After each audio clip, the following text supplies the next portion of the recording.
All right. Whether you're in bed, cooking, or just spiralling softly into another night of questions, hello fellow Sapiens, and welcome to Sleepless Homo. Tonight, we begin a story older than our own species. A story so distant that even the continents looked different. And yet, somehow, it begins with something disturbingly familiar. A bone, carved by human hands, or at least by something close enough to call family. The scene is northern Kenya, along what would one day become the shores of Lake Turkana. Picture a world nearly 1.5 million years ago. The air dry and shimmering, the horizon painted with dust. Here, long before the first cave paintings, long before words, something extraordinary happened. A shin bone, a tibia, belonging to one of our early relatives was cut open by stone tools. Not gnawed by lions, not crushed by hyenas, but sliced with the precision of an intelligent hand. The marks tell a simple but unthinkable story. Someone, another human ancestor, had butchered it for meat. It is perhaps the oldest physical evidence we have that humans, or near humans, once ate each other. At first glance, it looks like any fossilized bone, stone-coloured, smooth, fractured. But under a microscope, the pattern changes. 11 fine incisions run in the same direction across the surface, all consistent with deliberate slicing. 9 of them, according to recent analysis by paleoanthropologists Brianna Pobiner and Michael Pante, could only have been made by a hand wielding a sharp stone flake. The other 2 marks belong to a large cat, perhaps a lion, perhaps something even older, one of the great saber-toothed species that haunted these plains. Whoever this individual was, their body became a contested resource between predators, one feline, one human. The bone itself was first unearthed decades ago in 1970 by the legendary paleoanthropologist Mary Leakey. It sat quietly in a museum drawer in Nairobi for almost half a century.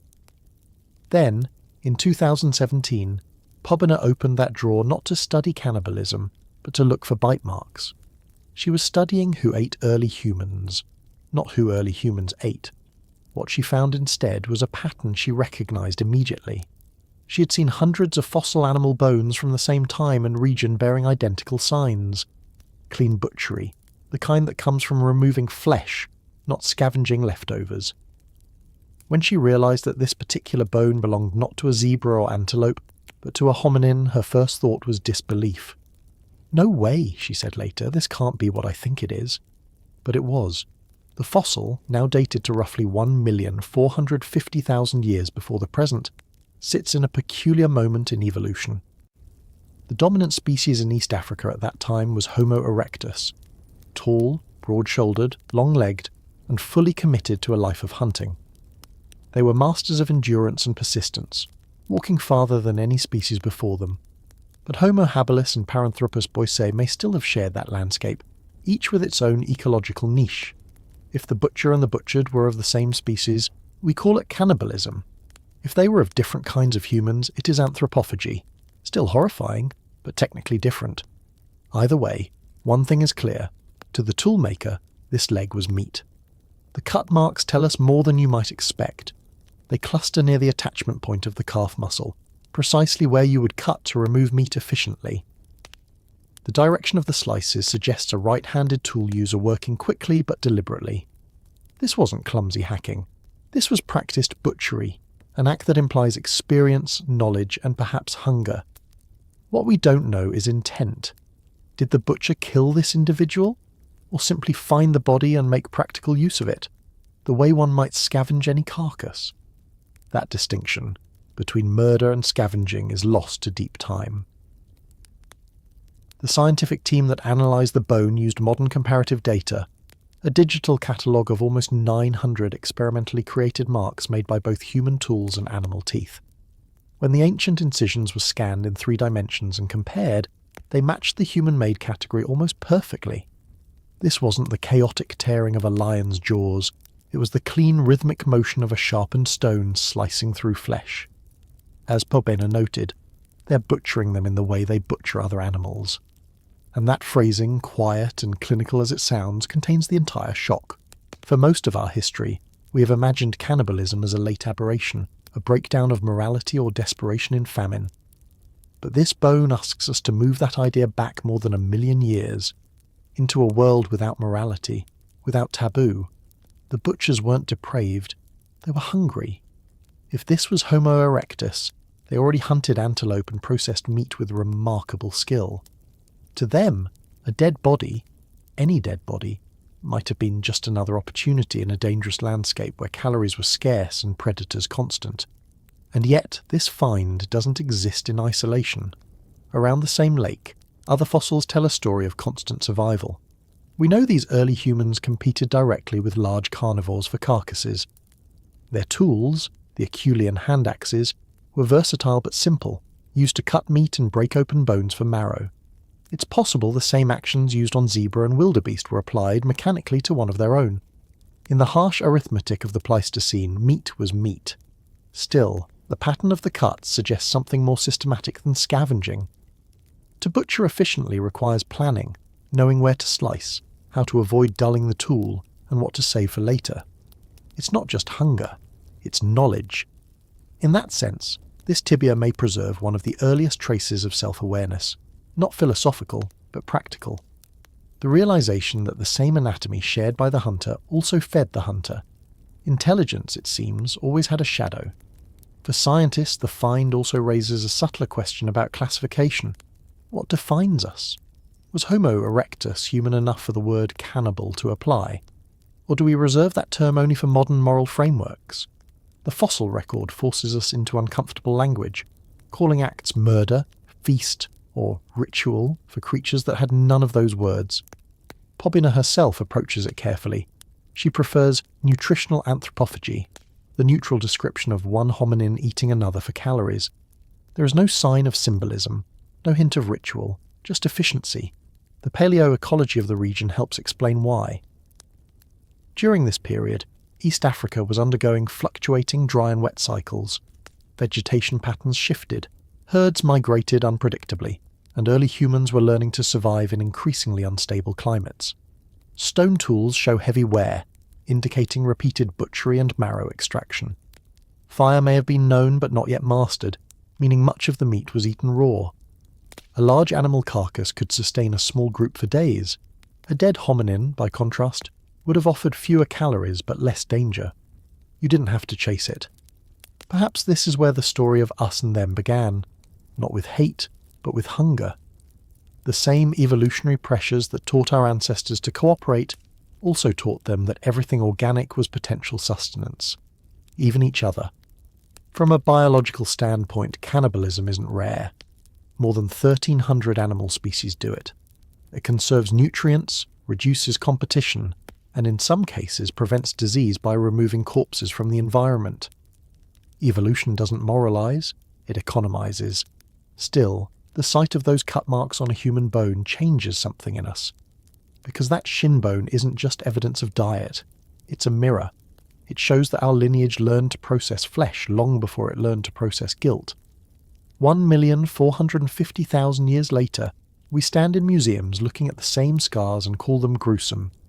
But to the hands that made them, it was survival. Nothing more, nothing less. What's remarkable is how easily that survival act disappeared into obscurity. Without Pobina's modern scan, those marks would still rest unseen in a drawer, another anonymous fossil. It took new technology and new curiosity to recognize what was always there. In that sense, the story of the Turkana tibia isn't only about early cannibalism. It's about how science itself evolves, how even in the 21st century, we keep finding that the past still has questions we haven't dared to ask. There is a certain humility in that. We can identify the tool, the angle, even the likely hand that cut into that leg. But we cannot identify motive. Was it a member of the same group, a stranger, a rival tribe? Was the body already dead? Was this meal born of starvation, curiosity, or cruelty? The fossil record doesn't judge, it only whispers. When we look at that bone now, polished by time, scarred by ancient hands, we see not horror, but a strange kind of continuity. The same intelligence that made those cuts would, over 1,000,000 years later, make art, music, and meaning. The same brain that separated muscle from bone would eventually separate myth from memory. The difference between butcher and thinker, it seems, is mostly time. And so we begin here, at the edge of what it means to be human. Not with fire, not with language, but with hunger. Hunger for food, hunger for survival, and, in our case now, hunger for understanding. Because every mark carved into that fossilized leg is a reminder that the line between predator and prey has always been thinner than we'd like to admit. We can only wonder how many other bones like it lie hidden in museum drawers, waiting for someone to look again and recognize themselves. If intelligence began with the ability to cut, maybe morality began with the first time we decided not to. Last time, we found ourselves staring at a single scar on a bone, a trace of hunger left behind by hands almost 1.5 million years old. Tonight, we follow those hands. Because the story of how a hominin came to see flesh, even familiar flesh, as food, begins not with violence, but with invention, with tools, with teeth, and with the territory that shaped both. In the long, slow breathing of the African Pleistocene, survival wasn't a guarantee. The savannah could turn from plenty to famine in a single dry season. Herds migrated, rivers vanished, and what you ate often came down to what you could reach, before something else did. For our early ancestors, stone tools were more than instruments. They were prosthetic teeth, a way to rip, slice, and crush what their own mouths could not. The earliest tools, simple flakes of quartz or obsidian, were made long before our species appeared. But by the time of Homo erectus, those shards had evolved into something far more deliberate. The Acheulean hand axe.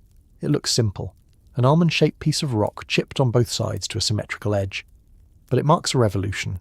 To make one, you had to imagine a form inside the stone, and then strike toward that form with patience and precision. The symmetry alone required abstract thought. Every flake removed had to be planned in sequence. Archaeologists often call these tools the Swiss Army knives of prehistory, but that misses their deeper meaning. They weren't just used to butcher animals. They were how intelligence began to shape nature to its own survival. Experimental archaeology, where researchers like Brianna Popina and Michael Pante replicate ancient cuts using modern replicas, shows just how efficient these tools were. With the right grip and motion, a sharp flake could remove the muscle from a thigh in seconds. The process was exact, first slicing away hide, then following muscle fibres, finally cracking open bone to reach the marrow. In controlled experiments, the microscopic striations on bones cut with these replicas match almost perfectly those found on fossils over 1 million years old. The precision was not random, it was knowledge, passed on through generations who learned by watching and imitating. When we think of intelligence, we imagine language or art. But for most of our species' prehistory, intelligence meant calories, the relentless arithmetic of energy gained versus energy spent. The evolution of butchery was evolution of math. A zebra carcass might provide tens of thousands of calories, but chasing it could cost hundreds.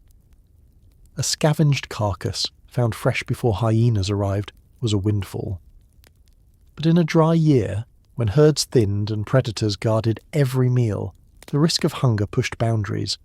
A dead member of one's own species, already lifeless, already there, in the cold logic of the savannah, was still a body of meat. This is where the line between survival and taboo didn't exist yet, because the word taboo didn't either. Cannibalism in that context was not horror. It was arithmetic. A starving Homo erectus group could recover more energy from consuming one of their own dead than from wandering for days in search of prey. The human body offered roughly the same nutritional profile as a mid-sized antelope: muscle for protein, fat for energy, bone marrow for micronutrients. In an environment that oscillated between feast and famine, that could mean the difference between a lineage surviving or vanishing. Still, cannibalism likely wasn't a regular practice. There's no evidence of mass consumption or dedicated butchery sites for humans at this stage. The Turkana tibia we spoke about earlier is one bone among thousands of animal remains. It suggests opportunism, not a way of life, but a moment of hunger. Yet even a moment like that reveals something profound about behavioural flexibility. These early humans were not bound by instinct alone. They could adapt their ethics, or whatever passed for them, to circumstance. That ability, uncomfortable as it sounds, is one of the things that made us human. The Herculean toolkit wasn't just used for cutting flesh. It was used to shape territory itself. Hand axes appear almost everywhere Homo erectus went, from East Africa to the Arabian Peninsula to the southern edges of Europe and Asia. Archaeologists sometimes call this the first global technology. The sheer range of identical designs implies not just invention, but teaching, a shared mental template that could be carried across continents. To make a tool like this, you needed fine motor control, depth perception, and above all, patience. The repeated rhythm of strikes, the clack of stone on stone, might have been one of the earliest forms of meditative focus. Imagine that rhythm echoing across the grasslands, each blow sending sharp flakes flying, each one a potential edge to cut meat, skin, or sinew. Every chip was energy transformed, from muscle into motion, from hunger into sustenance. Over time, this relationship between tool and food began to shape anatomy itself. Fossil jaws show that as stone tools became more efficient, teeth became smaller. The body outsourced its chewing power to technology. In that sense, the hand axe wasn't just a tool, it was evolution's first external organ. But tools also change behaviour. Once you could cut and store meat, you could travel farther. Once you could break open bones, you could claim calories even from the leftovers of predators. The shift from scavenger to hunter was gradual, but the psychological leap was massive. It meant planning, cooperation, and timing. You had to anticipate where prey would move, how to corner it, how to avoid the same predators you were competing with.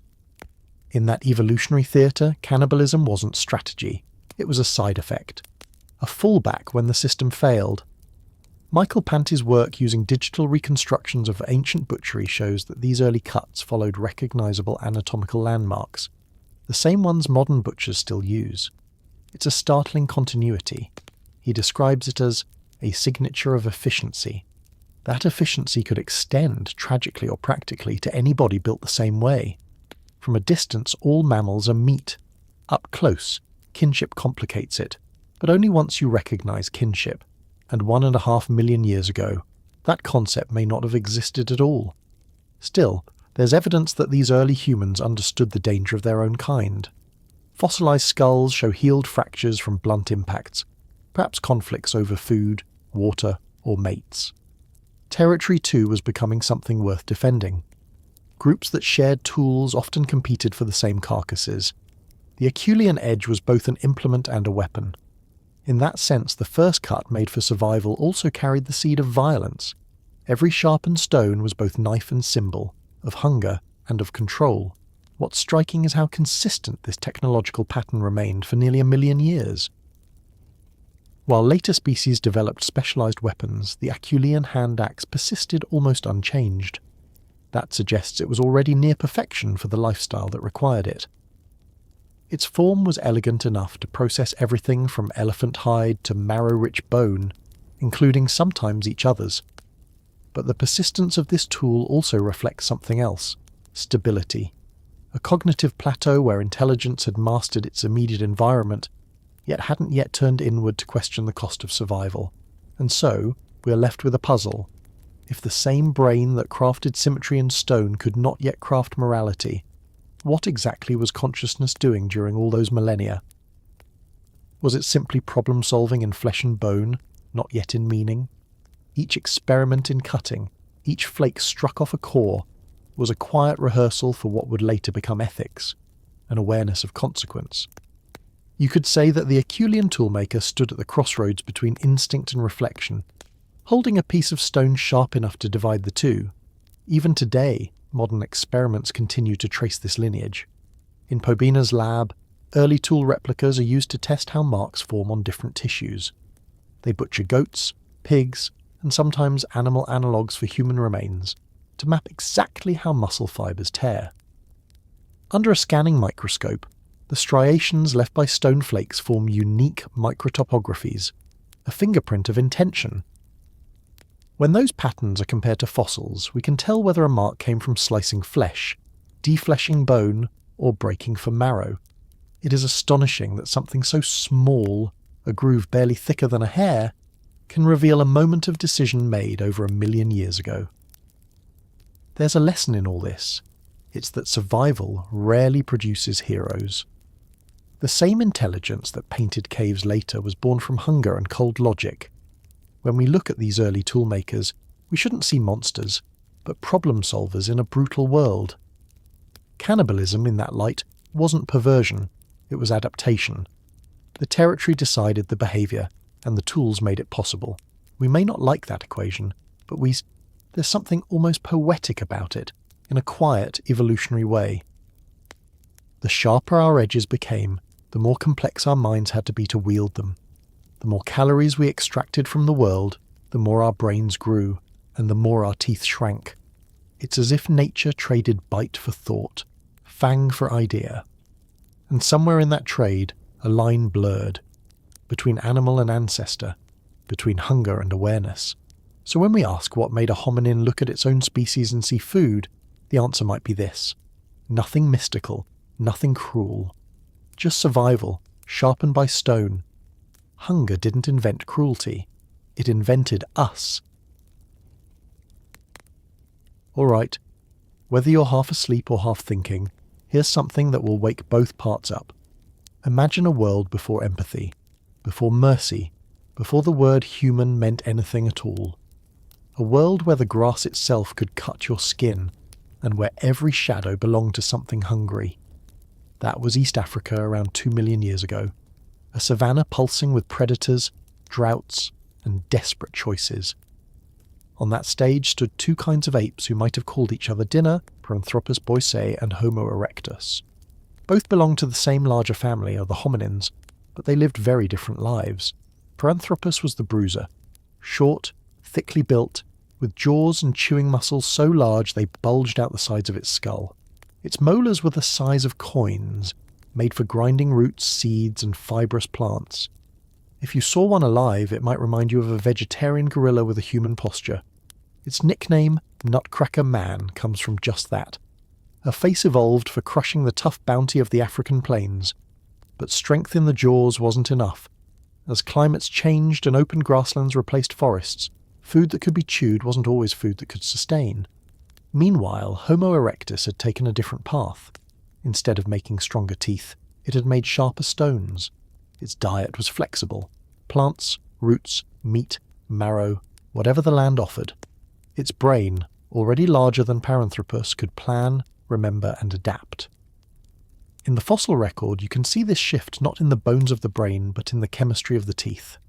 Isotopic studies show that Homo erectus consumed a higher proportion of C4 plants, the kind eaten by grazers, meaning much of its diet came indirectly from animals that ate the grass, not from the grass itself. In other words, erectus wasn't eating leaves, it was eating the things that ate leaves. But competition wasn't just about food, it was about survival strategy. Paranthropus relied on raw strength, big jaws, massive muscles, and a digestive system tuned for bulk. Homo erectus relied on tools, fire, eventually, and group cooperation. One species was built to endure, the other was built to innovate. For a while they coexisted across East Africa, drinking from the same rivers and scavenging the same carcasses. Yet in ecosystems as lean as those, coexistence often ends where hunger begins. Archaeologists have found fossil assemblages where bones of multiple hominins and animals mingle, bearing the same signature of sharp cuts, marrow fractures, and gnaw marks. Some belong to predators, saber-toothed cats, ancient hyenas, crocodiles, but not all the marks fit those mouths. Some were made by stones, not teeth. The question is whose hands held them. If Paranthropus and Homo erectus shared a landscape, it's entirely possible they also shared a place in each other's food chains. To eat another hominin before there was any shared identity wasn't cannibalism in the modern sense. It was anthropophagy, a word that simply means eating human-like flesh. There was no taboo to break, no kinship to violate, just calories and survival. To picture that, imagine a drought season near what is now 𝐓𝐈𝐌𝐏𝐿𝐿. The herds have moved north. The grass is dry as straw. A small group of Homo erectus follows the scent of a carcass. Maybe an antelope brought down by lions and abandoned. They move in cautiously, scanning for scavengers, but what they find first is not an antelope. It's a body that looks eerily like their own. Broad face, powerful jaws, limbs shorter, thicker, still fresh. The moment holds no ritual, no recognition, only decision. Modern experiments with stone tools show how easy it would have been. A sharp flake could strip flesh faster than any claw. Bones of Paranthropus found near stone scatters show possible defleshing marks, though the evidence remains debated. Some researchers, like Brianna Pobiner, call these marks equivocal, meaning they could come from scavenging or accidental trampling. Others note that the placement, around muscle attachment points, matches the pattern of butchery. If true, it would mean that Homo erectus not only outcompeted its cousin, but occasionally consumed it. The isotopic record hints at the same pattern indirectly. Homo erectus individuals show higher nitrogen ratios in bone collagen, indicating a greater dependence on animal protein. That protein had to come from somewhere: antelopes, zebra, or whatever lay unguarded long enough to be cut. And when prey was scarce, even the dead of your own kind could become part of the menu. It is unsettling to think that our lineage may have been the first to treat a fellow primate's corpse as food, but perhaps that's exactly what gave us the flexibility to endure when others didn't. Because Paranthropus boisei did not endure. Around 1 million years ago, it vanished from the fossil record entirely. No descendants, no survivors. Its specialization, the massive teeth, the thick skull, the reliance on hard vegetation, had become its trap. Climate variability favored omnivores, not purists. Those who could eat anything, even each other, survived. When scientists compare the microwear on fossil teeth from both species, the contrast is striking. Under magnification, Paranthropus molars show complex patterns of scratches and pits, evidence of chewing tough, gritty plant material. Homo erectus teeth show smoother surfaces, the signature of softer, meat-rich diets. It's like reading two menus from the same ecosystem, one fixed, one flexible. The latter wins in changing environments, and yet this victory was not born of malice. Nature has no villains, only persistence. If Homo erectus occasionally preyed on another hominin, it wasn't cruelty, it was continuity. From a biological standpoint, any available nutrient source is fair game when starvation looms.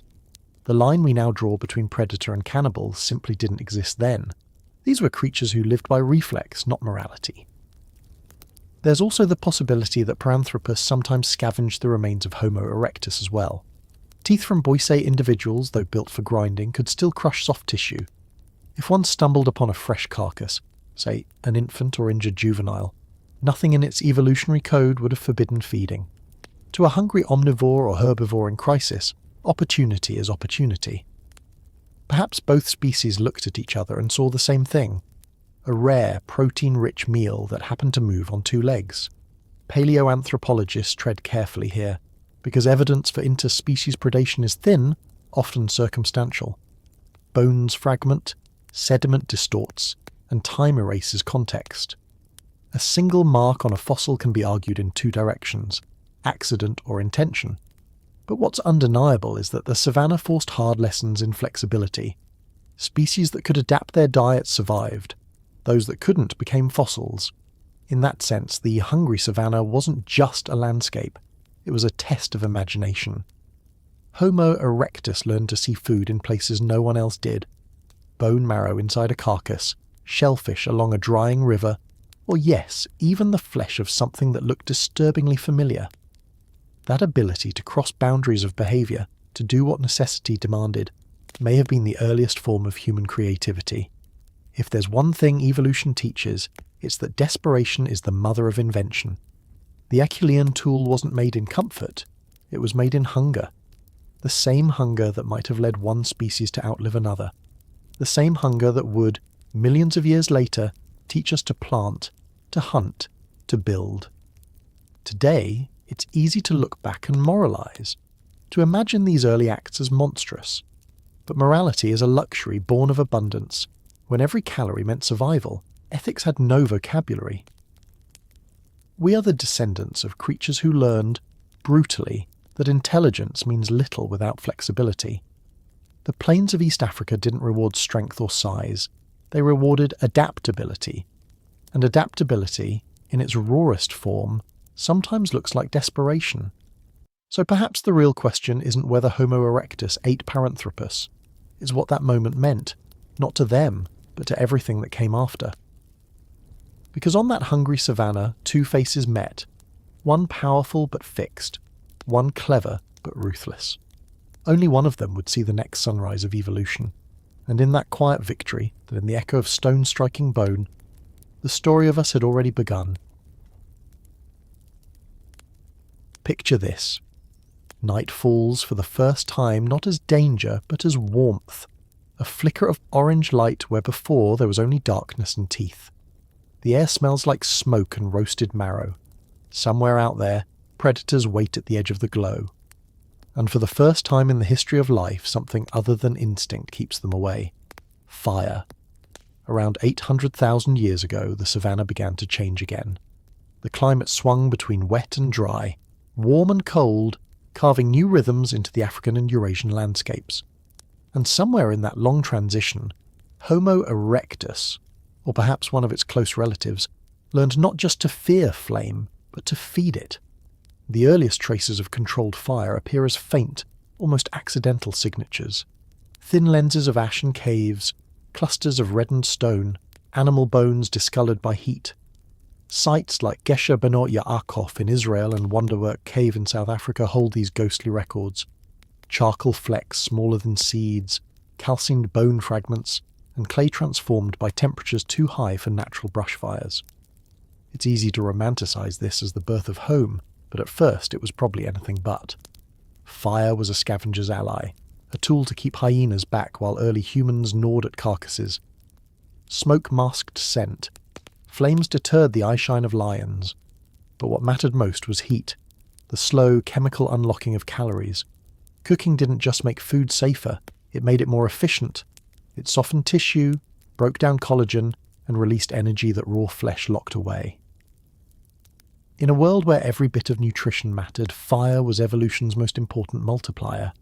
And yet, there's something quietly unsettling in that discovery. Because once you could roast anything, roots, muscle, marrow, there was no law of nature to stop you from roasting anyone. If the same fires that softened mammoth meat also touched human bone, the evidence would be nearly impossible to trace. Burned remains homogenize quickly. Heat distorts cut marks, erases fractures and disguises species. A charred femur could belong to an antelope, a pig, or a person. Fire did more than preserve food. It concealed history. Archaeologists have long debated whether early humans ever used fire deliberately to destroy evidence of violence or cannibalism.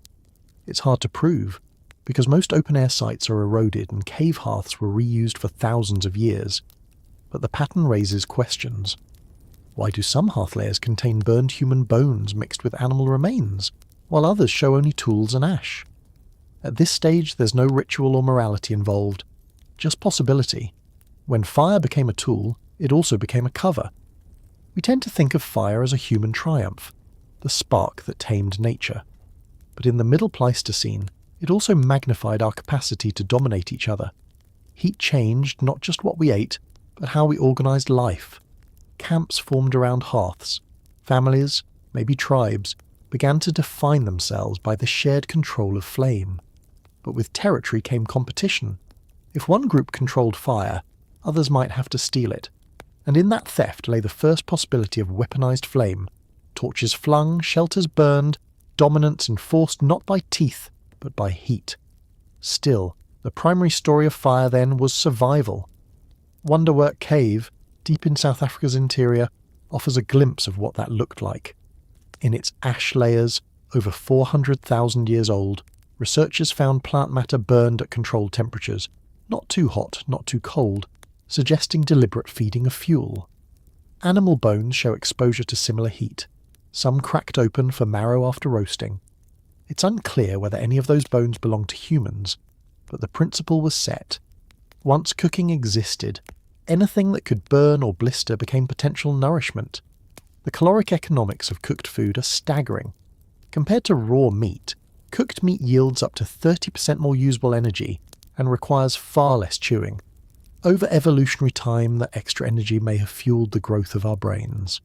Some anthropologists, like Richard Wrangham, argue that fire literally made us human, that the nightly ritual of cooking and eating together shaped our bodies and our societies. But it's just as possible that it did something darker. It gave us control over decay. Before fire, death on the savannah was public. Bodies rotted where they fell, feeding scavengers and insects. After fire, death could be privatised, consumed, disguised, or reduced to ash. We'll never know how many Middle Pleistocene sites once held burned human bone before wind or rain erased them. But the chemistry of bone tells us that cremation temperatures, between 5 and 800 degrees Celsius, are easily achievable in open fires fed by wood and grass. It's not hard to imagine that somewhere at some time a desperate group cooked whatever flesh was available, human or not. Fire also changed how we saw one another. In its glow, faces became visible at night, gestures readable, emotions perceptible. Light extended social hours beyond daylight, letting groups tell stories or plan hunts. That awareness of expression, of self and other, might have been the first step toward empathy. And yet, it may also have been the first time one human realised what another's body truly was. Meat, like any other animal's, but different in meaning. Fire illuminated both possibilities, compassion and consumption, and left us somewhere in between.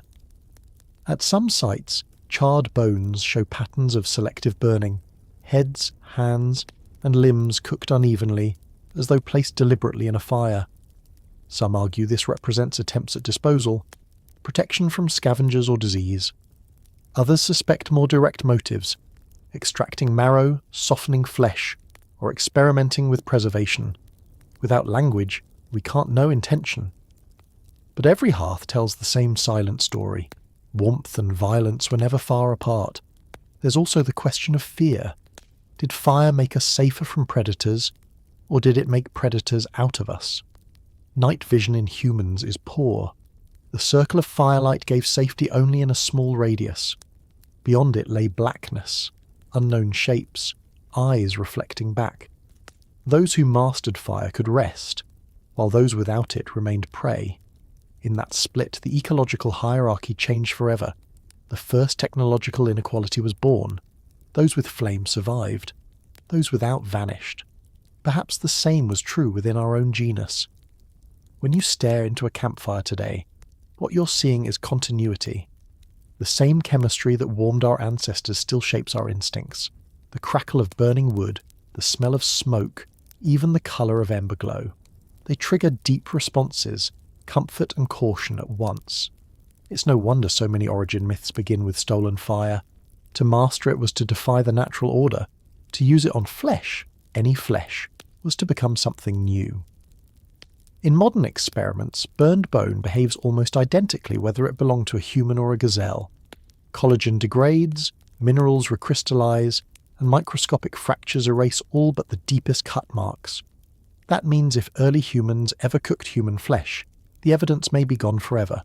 All we can say is that they had the means, the opportunity, and the occasional motive. Fire, in that sense, became the great equalizer between guilt and anonymity. But maybe the real story isn't about what they burned, it's about what they learned. Fire demanded maintenance, attention, patience, cooperation.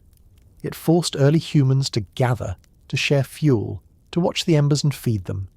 That act, keeping something alive that wasn't alive, may have been the first form of ritual. Even if it began with meat, it ended with meaning. Still, the ethical blankness of fire remains. It is neither good nor evil. It saves and destroys with the same flame. To a creature still half animal, half something else, that must have been terrifying, to hold both warmth and death in the same handful of light. And so we return to the question, did fire make us safer from predators, or from each other? The answer, as far as we can tell, is both. In protecting ourselves, we became something worth fearing.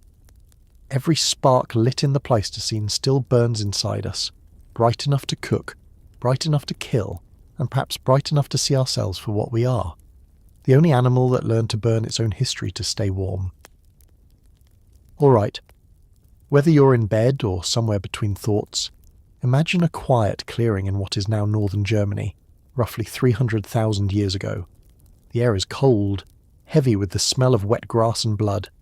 Dozens of horses lie collapsed in the mud, their limbs tangled, their throats cut cleanly with stone blades. Around them, footprints tell the rest of the story. Small hunting parties closing in from multiple directions, each moving with precision. This wasn't luck. This was choreography. For the first time in prehistory, we see evidence of humans, or something close to them, killing in unison.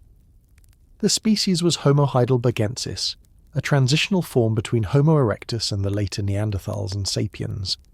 They stood tall, broad-shouldered and heavy-boned, with hands capable of both tenderness and brutality. The site, Schöningen, in Lower Saxony, revealed what remains one of the most extraordinary finds in human archaeology. 8 perfectly balanced wooden spears, buried among horse bones and butchered remains. Each spear was over 2 meters long, carved from spruce wood, and carefully shaped so the thickest part lay near the front for stability in flight. These weren't crude clubs. They were aerodynamic weapons, balanced for throwing at high velocity. When researchers recreated them and handed them to modern athletes, the results were startling. The replicas could fly nearly 70 meters with accuracy, penetrating deep into ballistic gel, enough to kill large game. Whoever made these weapons understood physics long before the word existed. More than that, they understood coordination. Hunting horses requires not just speed or strength, but planning, predicting the herd's movement, cornering them toward mud or water, then striking in waves. This wasn't instinct, this was strategy. At Schöningen, there's no sign of opportunistic scavenging. The horses weren't half-eaten kills stolen from lions. They were ambushed, butchered, and processed. The bones show systematic removal of flesh and marrow, and the distribution of tools suggest multiple people working together around carcasses. One group cut, another carried, another likely watched for predators. Archaeologists studying the site have described it as the first hunting camp in human history, a place where cooperation created abundance. But as with all firsts in prehistory, cooperation is never without its shadow. To plan a hunt like that means understanding how others think. You have to anticipate movement, predict behavior, and synchronize your actions. Those same mental skills, empathy, projection, social coordination, also allow for something more dangerous, intergroup conflict. Once you can read the minds of prey, you can also read the minds of rivals. And for Homo heidelbergensis, there's mounting evidence that they didn't just hunt animals, they hunted each other.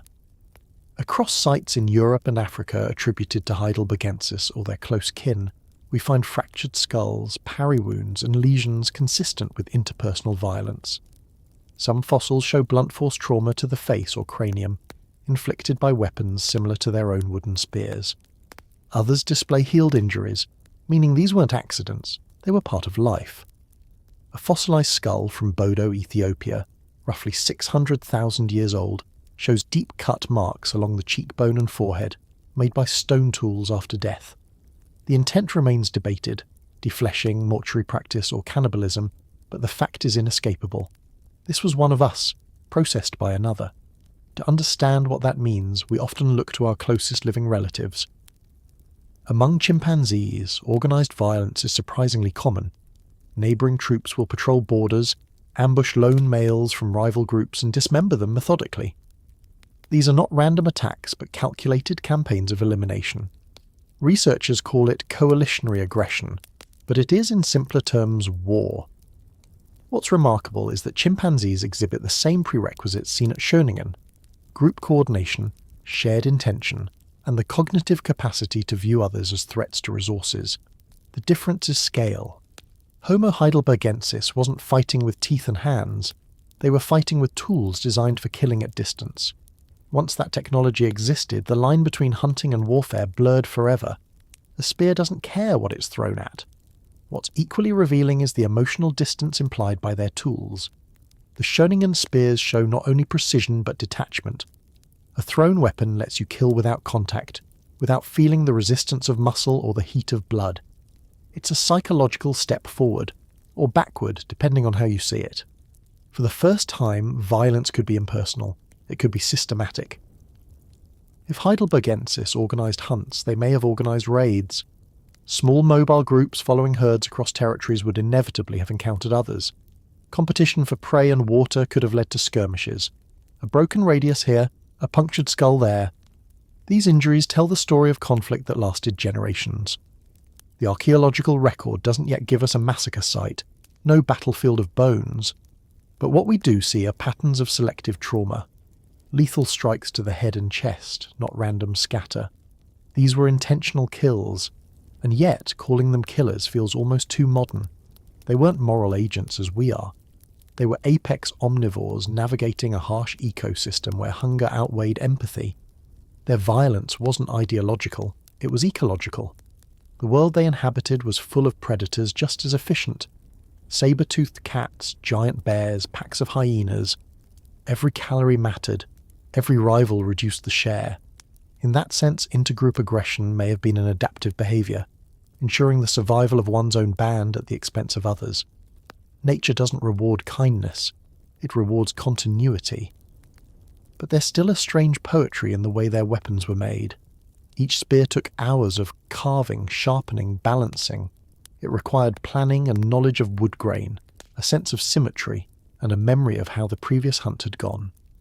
The mind that made a spear was not just an animal mind, it was a calculating one, capable of cause and effect, of learning and teaching. Some of the Schoningen spears even appear to have been remade or maintained, evidence of foresight. To pass down the design of a weapon is to pass down more than survival. It's to pass down a worldview, and perhaps that's where this story becomes uncomfortable. Because every improvement in hunting technology since then has also improved our ability to kill each other. The same physics that guided a spear's flight later guided the arrow, the bullet, and the missile. The lineage of coordination is long and unbroken. Heidelbergensis may not have known morality, but they discovered efficiency, and efficiency in evolution is indifferent to suffering. What's fascinating, though, is that not all evidence points to perpetual violence. Some fossils show care for the injured, individuals who survived severe trauma thanks to social support. That implies compassion existed alongside aggression, that cooperation wasn't just for hunting, but for healing. These early humans carried both capacities equally, the will to protect and the will to destroy. In their fireside gatherings, they might have shared meat from the hunt, but they also shared the instinct to defend territory. It's a contradiction that never left us. At Schoningen, one of the most striking details is the way the spears were found, lying parallel, almost ritualistically aligned, as if placed deliberately. Some suggest they were abandoned in haste, others that they were stored for reuse. But it's hard not to read into the symmetry, to imagine a people aware of their own order, even in death. In that alignment lies the essence of Homo heidelbergensis: structure without civilization, cooperation without language, strategy without mercy. And maybe that's what makes this moment in deep time so pivotal. Before them, life was largely reactive. After them, it became proactive. They weren't waiting for opportunity. They were creating it. They understood that success depended on synchronization, the same principle that would later build cities and armies. They were, in every sense, the first coordinated hunters. So what happens when the prey looks familiar? When the target isn't a horse or a deer, but another human shape moving through the trees? The truth is, we may never know. The fossil record speaks in fractures and cut marks, not confessions. But it's clear that by the time of Heidelbergensis, humanity had crossed an invisible line. Killing was no longer just survival, it was a skill. And from that moment onward, evolution favoured those who could plan together, strike together, and, when necessary, turn those same skills inward. Cooperation and conflict became two sides of the same neural coin. The genius that let us feed ourselves also made us dangerous to ourselves. When you picture those hunters standing in the cold wind of Schoningen, holding spears polished by calloused hands, remember, they weren't monsters. They were innovators. And in their innovation lay the seed of everything that followed: teamwork, technology, and the terrible privilege of choice. Picture this: a cave in northern Spain, sealed for almost 1 million years. Layer by layer it holds the remains of its tenants. Ancient fires, broken tools, gnawed bones, the faintest evidence of laughter or screams long dissolved into stone. Archaeologists call it Gran Dolina, part of the Sierra de Atapuerca complex. The layer that matters is called TD6. It's where a small child's neck bone was found, its smooth surface etched with marks that shouldn't be there. Thin, deliberate grooves cut by stone tools. They run in clean, parallel lines across the vertebra, the kind that appear only when someone slices through flesh with purpose. The child was about 2 to 4 years old. The marks tell us the body wasn't buried, it was processed. Gran Dolina has been whispering this same story for decades. The new vertebra is only the latest verse. First excavated in the 1990s, TD6 produced over 100 human fossils representing at least 11 individuals. Some were adolescents, some older children, and nearly every one of them carried the same unmistakable scars.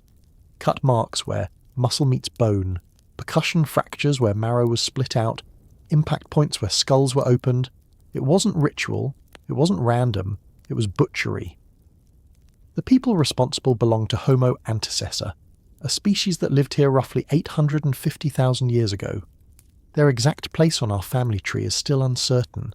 Some consider them an early branch of Homo heidelbergensis, others a dead-end cousin of modern humans.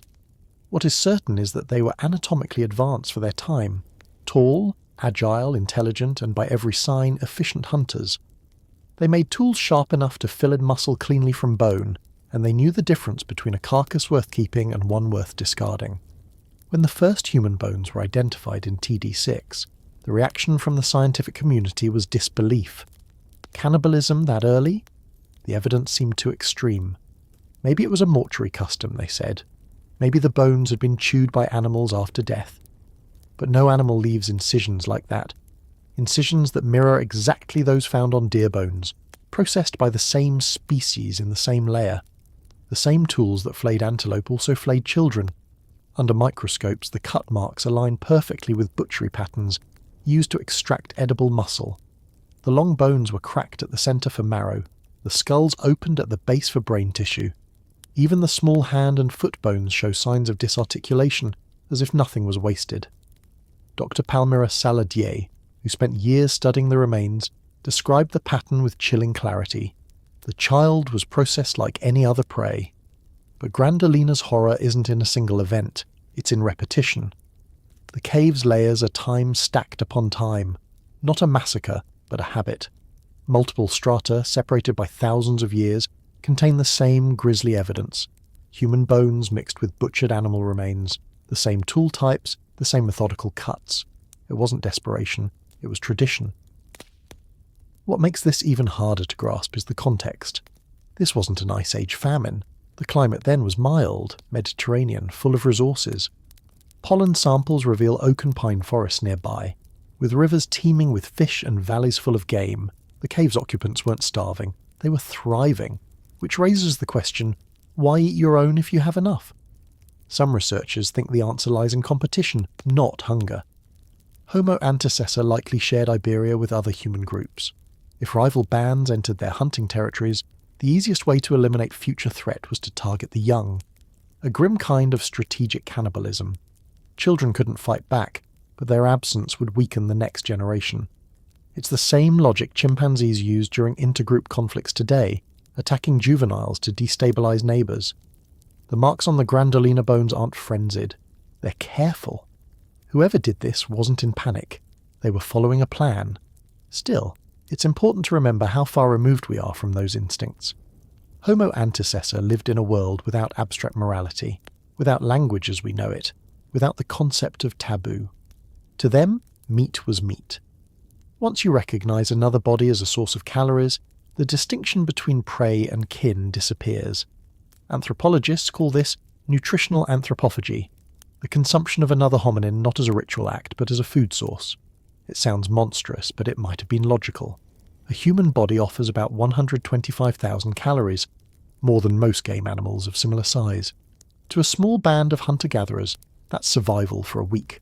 What's haunting about Gran Dolina isn't just the violence, but the precision of it.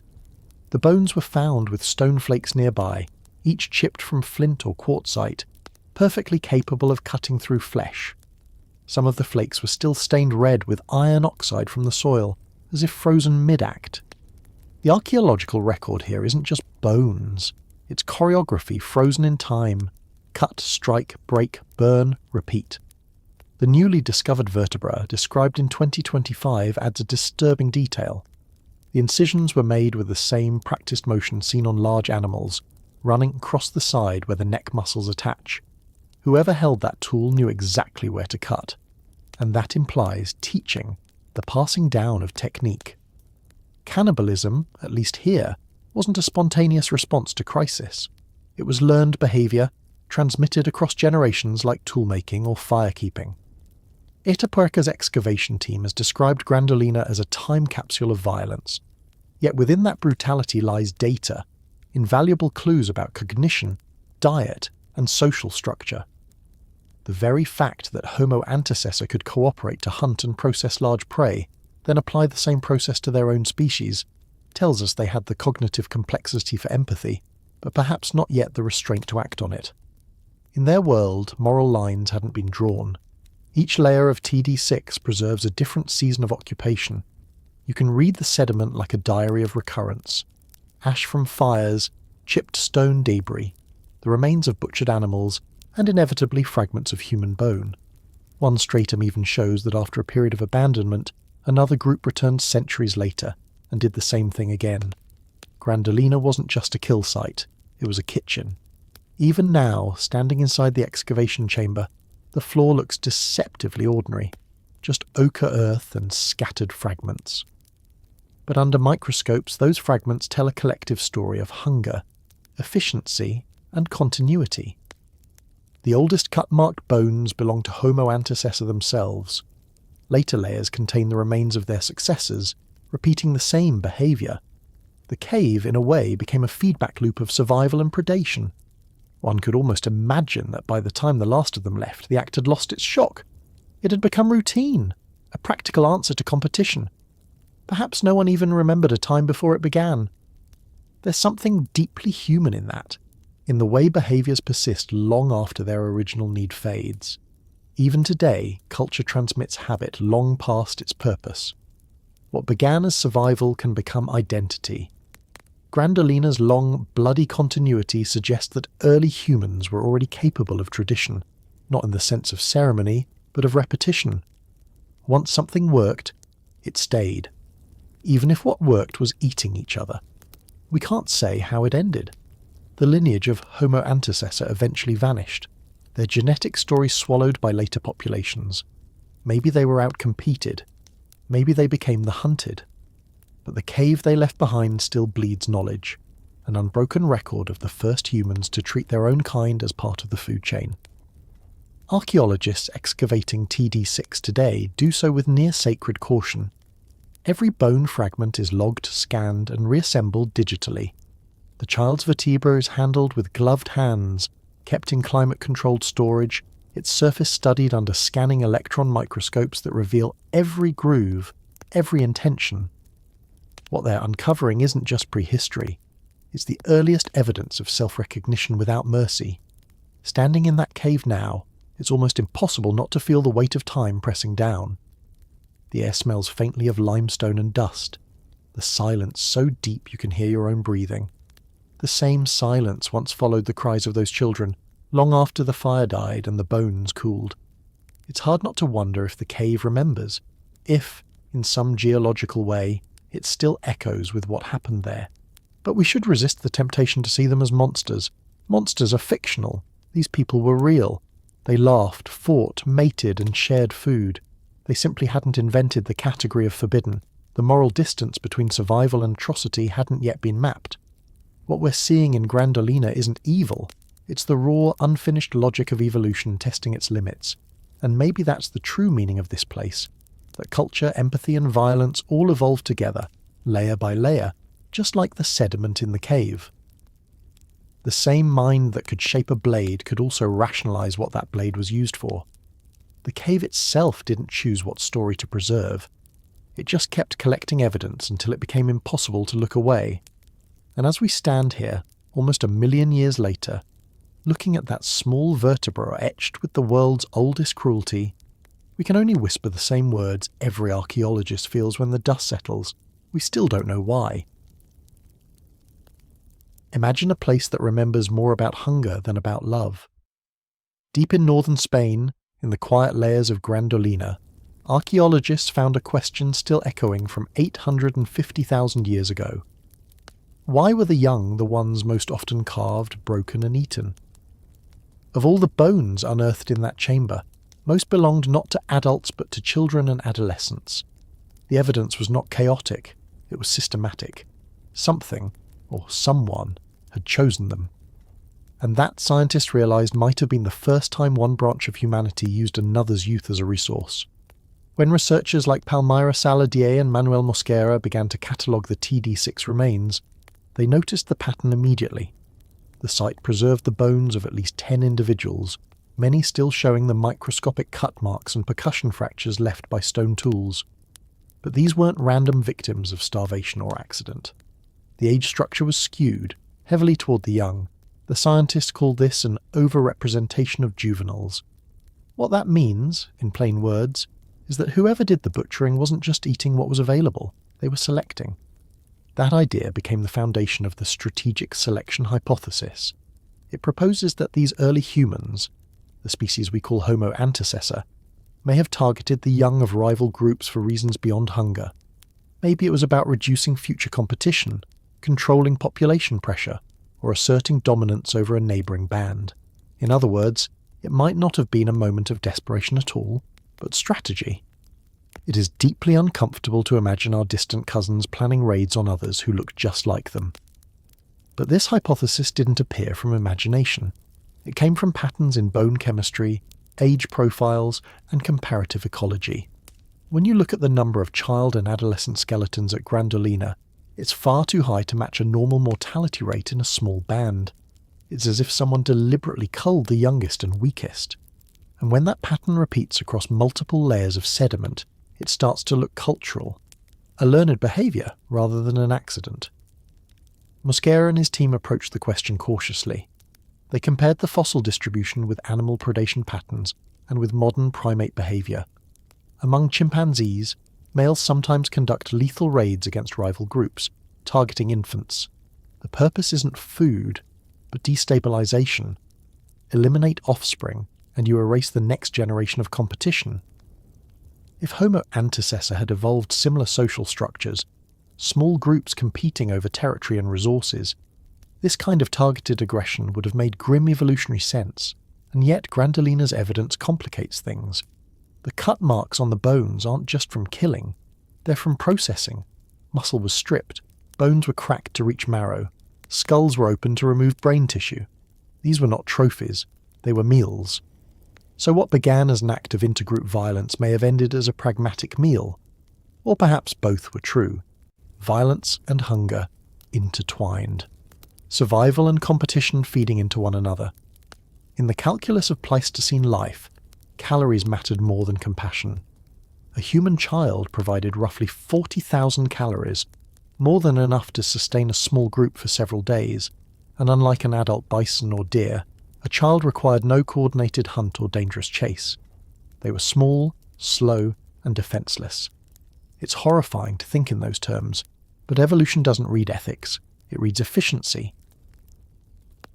The strategic selection hypothesis is not about sadism, it's about systems. In an environment where every resource was scarce, the boundary between predator and prey blurred easily. A rival's offspring was both a threat to future survival and an immediate source of nourishment. The line between killing and eating may have been invisible to them. One of the subtler clues supporting this theory comes from how the bones were treated. The processing followed a familiar pattern used on animal carcasses: limbs disarticulated, flesh stripped with stone flakes, long bones fractured for marrow, skulls opened with controlled percussion strikes. There was no sign of chaos, no frenzy. It was work. The kind of practiced work that gets taught and repeated. It suggests a cultural norm, not an anomaly. This, perhaps, is what disturbs modern scientists the most, the absence of emotional evidence. There are no signs that this was a breakdown of morality, because morality itself hadn't yet evolved in the form we know. To Homo antecessor, a juvenile body may not have symbolized innocence or kinship. It may have symbolized energy. The very idea of child as something sacred is an invention of much later hominins. Some researchers have argued that these events might reflect population stress, a way of controlling group size when resources were thin. It's not the same as infanticide within a group, it's external, aimed outward.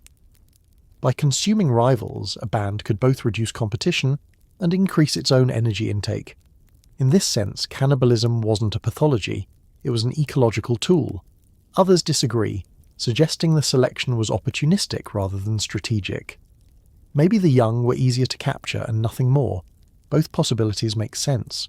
Both are disturbing in different ways. Still, there's a kind of eerie intelligence in the Dolina pattern. The same layers that contain butchered children also contain evidence of structured habitation, hearths, tool-making debris, and organised refuse. Whoever lived there wasn't desperate or chaotic. They were established, successful, even confident. They returned to the same place over and over, leaving behind the same signature of behaviour. In those layers of soil you can see not panic but consistency. That consistency is what transforms these bones from tragedy to data. Over hundreds or thousands of years, the inhabitants of Dolina repeated the same act, targeting, killing, and processing the young of their own species. To us, that looks monstrous. To them, it might have looked normal. It's tempting to read horror into it, but we have to remind ourselves. Homo antecessor didn't think like us. They probably lacked complex symbolic reasoning or long-term moral frameworks. Their decisions were shaped by immediate pressures: food, safety, reproduction. When you exist in a world of constant uncertainty, morality becomes a luxury, and luxuries, like everything else, can't always be afforded. The question of whether this was population control or warfare might not have mattered to them. For modern humans, those categories are distinct. For them, they were the same thing. Two expressions of the same logic: reduce threats, preserve energy. What we call cruelty may have been, for them, optimization. Even so, it's hard not to sense something darker stirring beneath the data, because strategy implies foresight. To target the young, to plan raids, to coordinate attacks.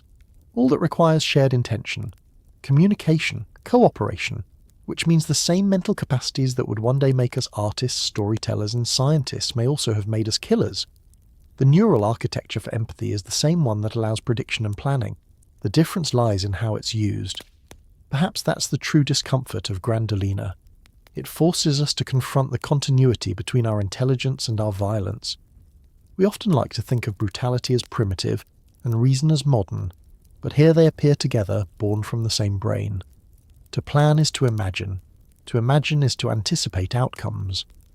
Once a creature can do that, it can weigh the cost of taking a life, and choose to do it anyway. For years, critics of the cannibalism hypothesis argued that Homo antecessor might not have understood what they were doing. But even if they didn't grasp morality, they certainly understood consequence. The repeated precision of their butchery proves intent. Intent in archaeology is everything. Still, we must be cautious. There's no way to know what they felt. Maybe the line between hunger and horror didn't exist for them. Maybe it did, and they ignored it. The fossil record cannot preserve fear or remorse. All it gives us are surfaces, grooves, fractures, densities, traces of decision-making etched into bone. What it does tell us is that by the Middle Pleistocene, humans had become the most dangerous animals on Earth. Not because they were the strongest, but because they could think ahead. The children of Dolina remind us that intelligence, in its rawest form, is not kind. It is adaptable, and adaptability is what wins. As modern humans, we inherit that same mental machinery. The ability to plan, to cooperate, to justify. It built civilizations, but it was forged in a time when survival came first and morality came later. That's what these ancient children show us. The cost of becoming human was paid in the currency of empathy delayed. The bones from TD6 are silent, but their message is unmistakable. Survival, when stripped of language, doesn't recognize innocence. We may wish to see monsters in those who came before, but perhaps they were only mirrors, and the image that reflects back from the dust of Gran Dolina is not of something alien, but of ourselves, before we learn to name what we had done. Imagine this. A circle of early humans gathered around a fire, their faces flickering between shadow and flame. Some are silent, some hum softly. One tends a wound on another's arm with a hand still trembling from fear. Nearby, in the dim edges of the camp, lies a body cooling in the night air, a body that won't be left to rot. Somewhere between mercy and necessity, they are deciding what to do next. It is here, about 400,000 years ago, that compassion and cannibalism began to share the same fire. The story of Homo heidelbergensis and their descendants, the Neanderthals, is the story of a mind growing complex enough to care and dangerous enough to calculate.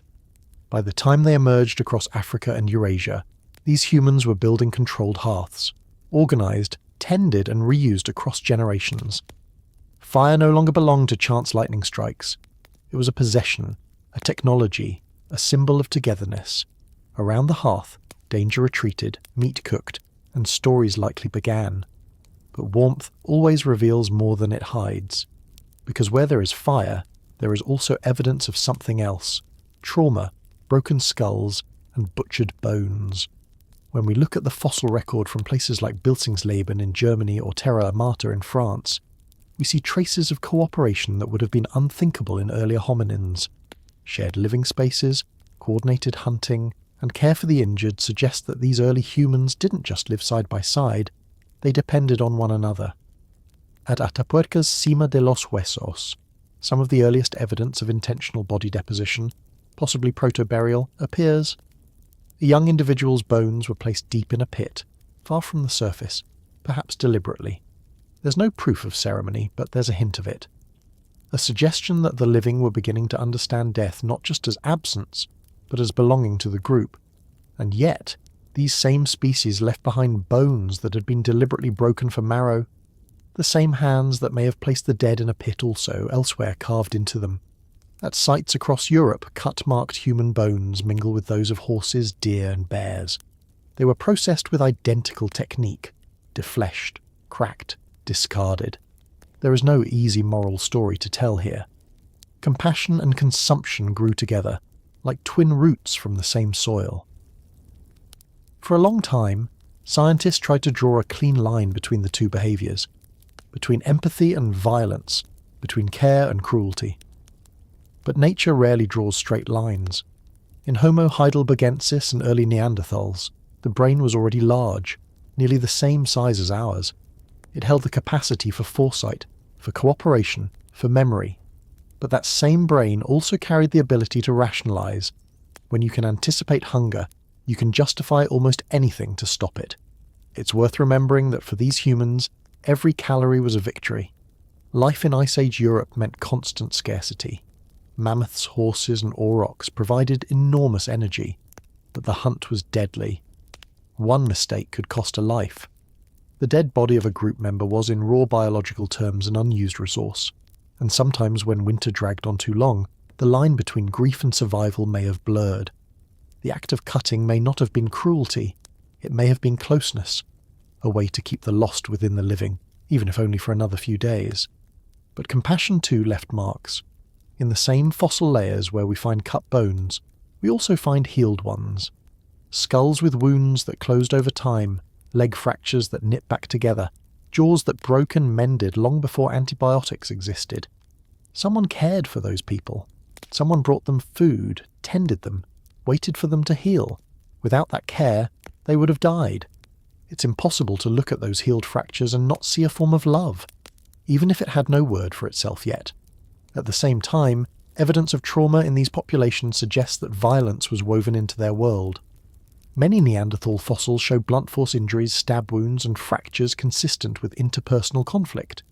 But what's remarkable is how often those injuries healed. That means these people fought and forgave.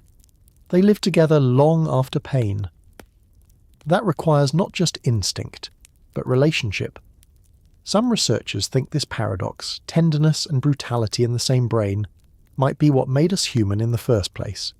The capacity to both hurt and help, to both destroy and heal emerges from the same neurological complexity.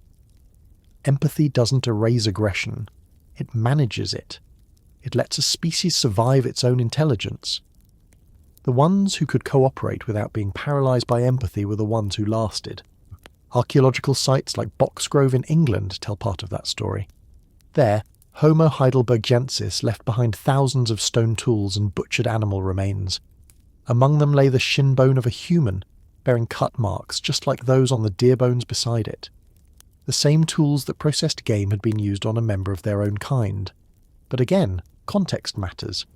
The evidence suggests the bone was scavenged, not hunted. Perhaps the individual died naturally, and their body became part of the resource cycle. Cannibalism doesn't always mean violence. Sometimes it means pragmatism in a world without waste. As millennia passed, the descendants of Homo heidelbergensis, the Neanderthals, inherited both the hearth and the hunger.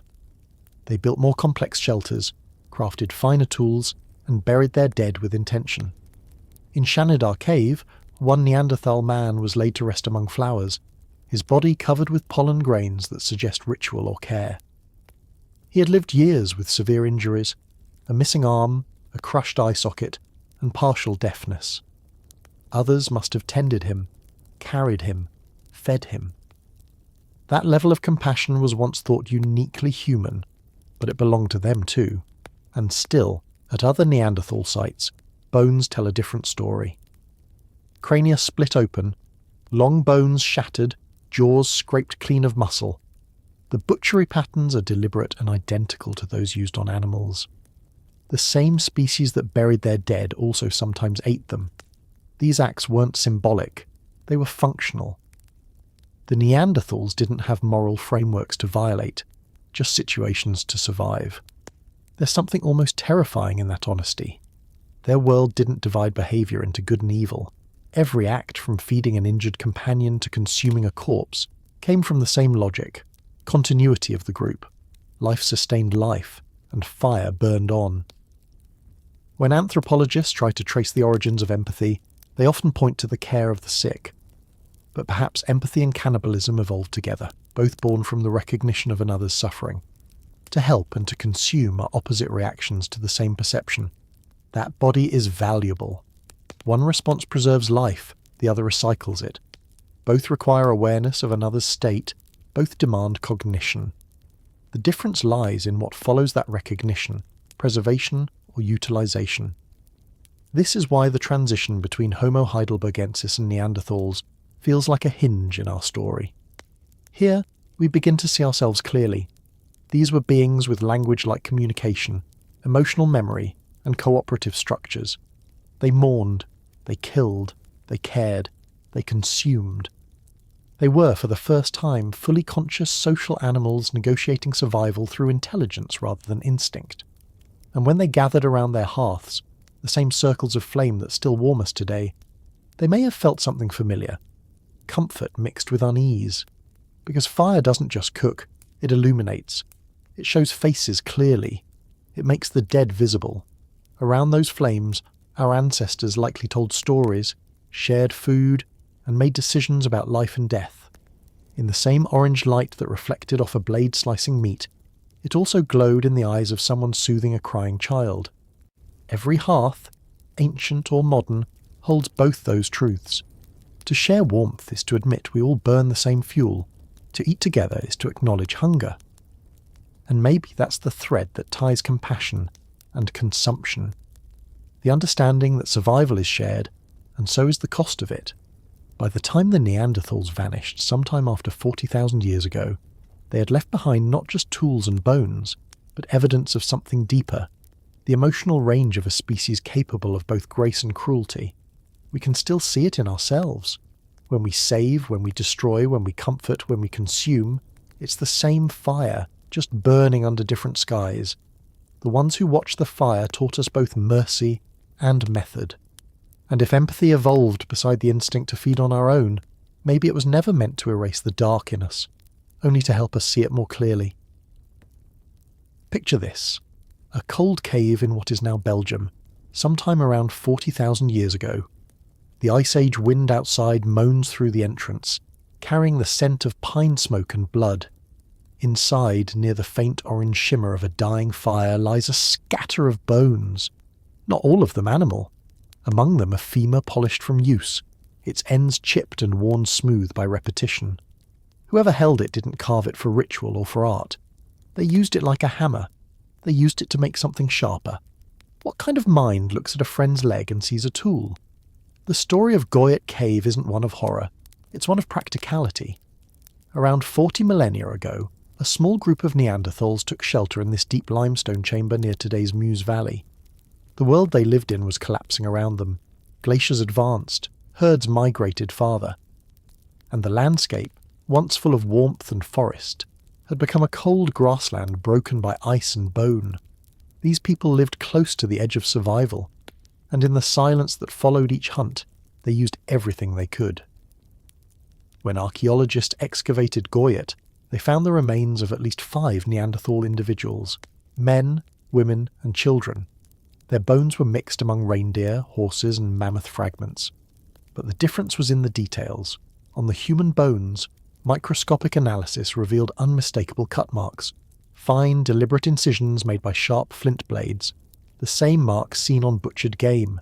Some bones bore spiral fractures consistent with fresh breakage, the kind made when marrow is extracted for fat and calories. But then came the stranger evidence. Several long bones had been reshaped into tools. Their ends were ground flat and pitted from striking against stone. These weren't symbolic carvings or trophies, they were retouchers, utilitarian implements used to refine other tools. Neanderthals had taken human bones, likely from their own group, and used them to perfect the edges of their flint knives. The boundary between life, death, and utility had dissolved entirely. To modernise, that feels almost impossible to comprehend. But to the people of Goyet, a body was not sacred. It was substance, structure, matter, continuity. The dead had weight, density, and purpose. In a world where every resource mattered, the transformation of a body into a tool might have been the last act of inclusion, not desecration. Scientific analysis suggests this wasn't ritual cannibalism. There's no evidence of deliberate arrangement, no signs of burning for cremation or display. It was cold, efficient, and pragmatic. The same tool marks appear on reindeer and horse bones found beside them. The same method of breaking, scraping, and shaping. To these Neanderthals, human flesh wasn't taboo. It was meat. And bone wasn't sacred. It was material. What stands out is not the act itself, but the precision of it. The butchery patterns at Goyet mirror those of expert hunters. These people knew anatomy intimately.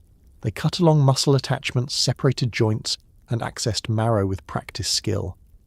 They were anatomical realists. To disassemble a human body like any other animal required more than hunger. It required knowledge and detachment. Yet that detachment was not cruelty. It was realism. The Neanderthals of Goyet lived in an environment that punished sentimentality. Winters were long, prey unpredictable, and starvation ever-present.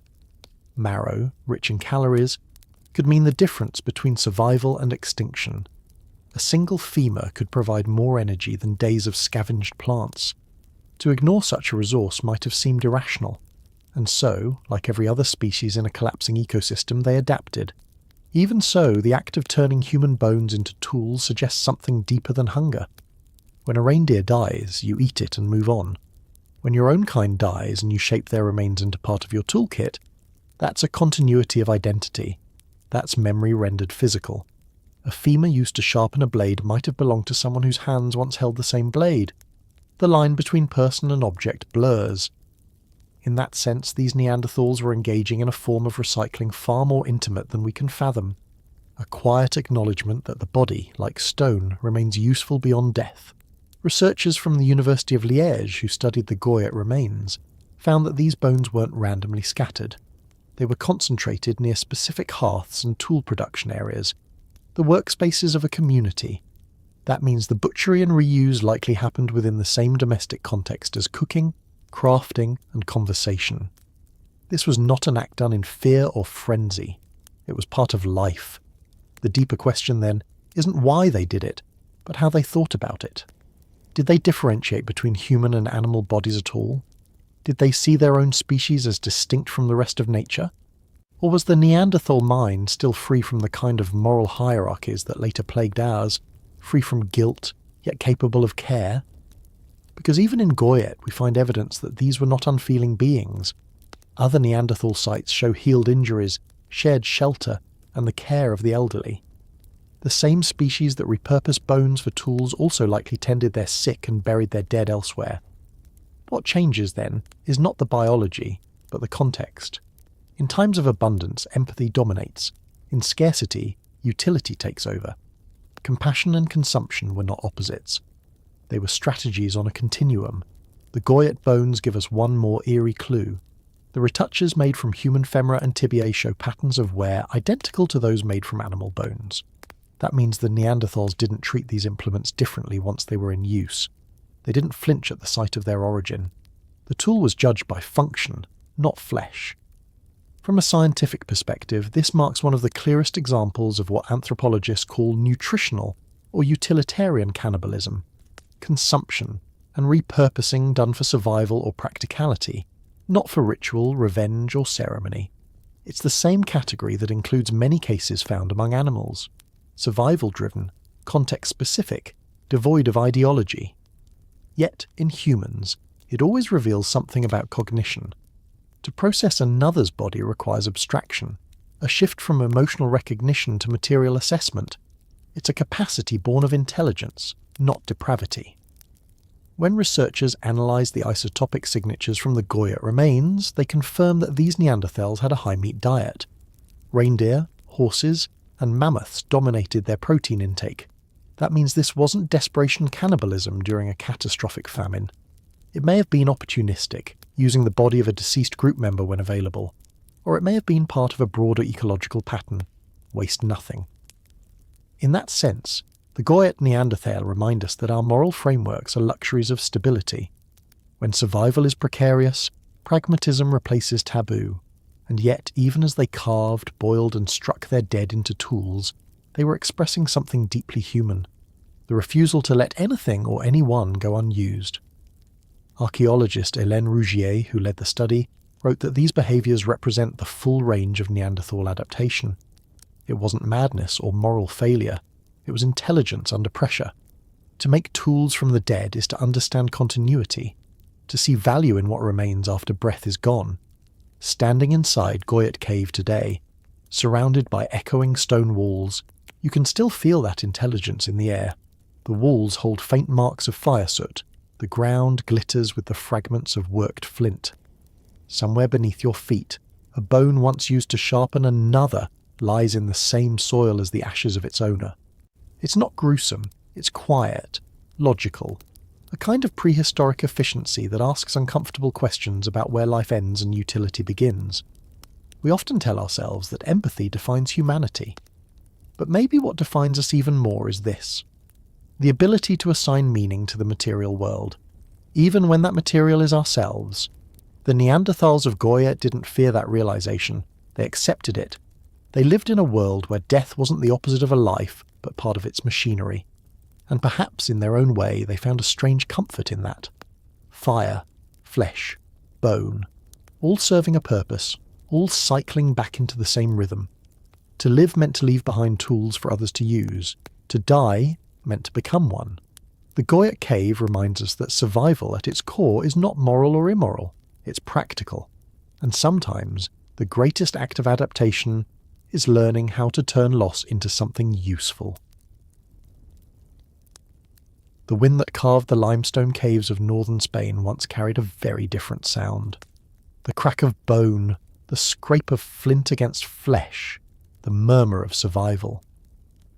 In the dark recesses of two sites, Covdel and El Sidrón, archaeologists have uncovered the kind of evidence that forces even the calmest scientist to pause. It's not the presence of death that shocks us, it's what was done with it. These Neanderthal caves whisper a story of hunger and endurance, and of a species that may have been both compassionate and carnivorous, depending on the weather. El Sidrón lies in Asturias, a narrow gallery of cast tunnels winding through the cold green mountains of northern Iberia. When the first human bones were unearthed there in the early 2000s, researchers quickly realised they had stumbled on something extraordinary. The remains of at least 12 Neanderthals, including children, all found in the same sediment layer. But there were no signs of burial, no deliberate placement, no grave goods. Instead, the bones bore familiar marks: shallow parallel incisions from stone tools, spiral fractures from marrow extraction, percussion scars along long bones. Every cut spoke of precision and knowledge. Microscopic analysis confirmed what the bones already suggested. These Neanderthals had been butchered.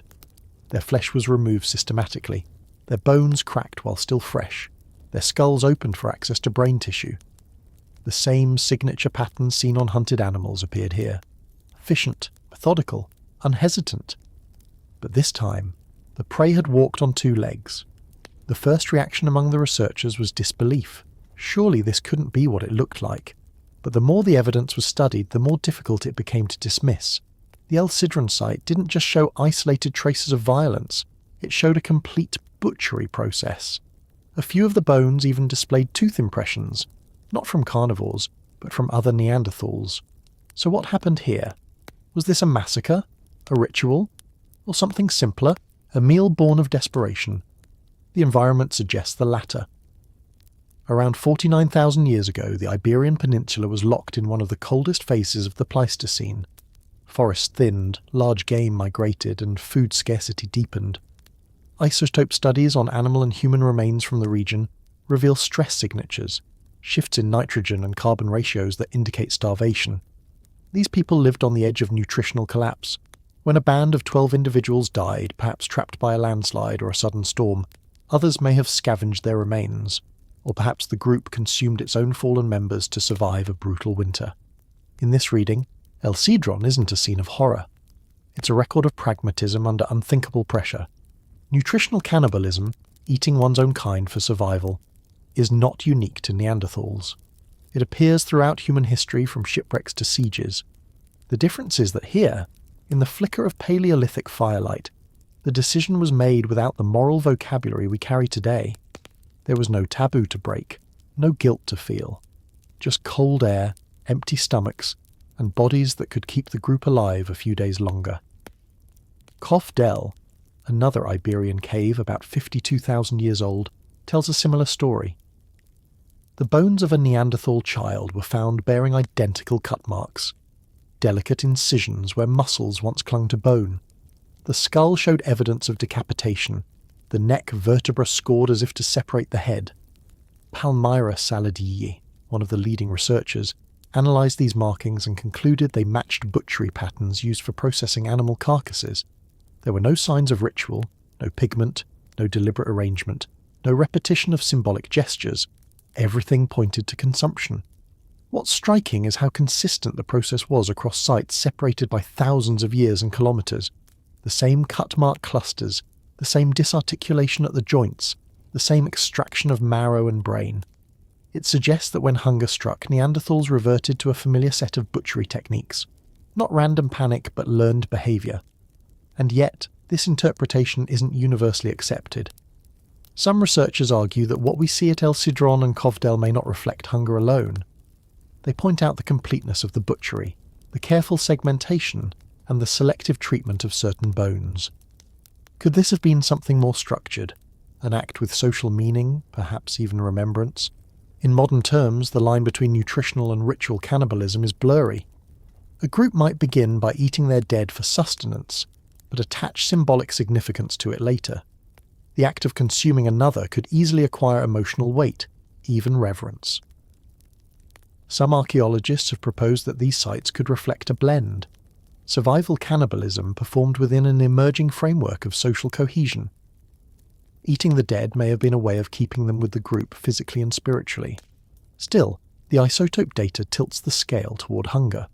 Sidrón's inhabitants show signs of malnutrition, particularly the children. Their enamel growth lines, microscopic stress markers in teeth, reveal cycles of starvation and recovery.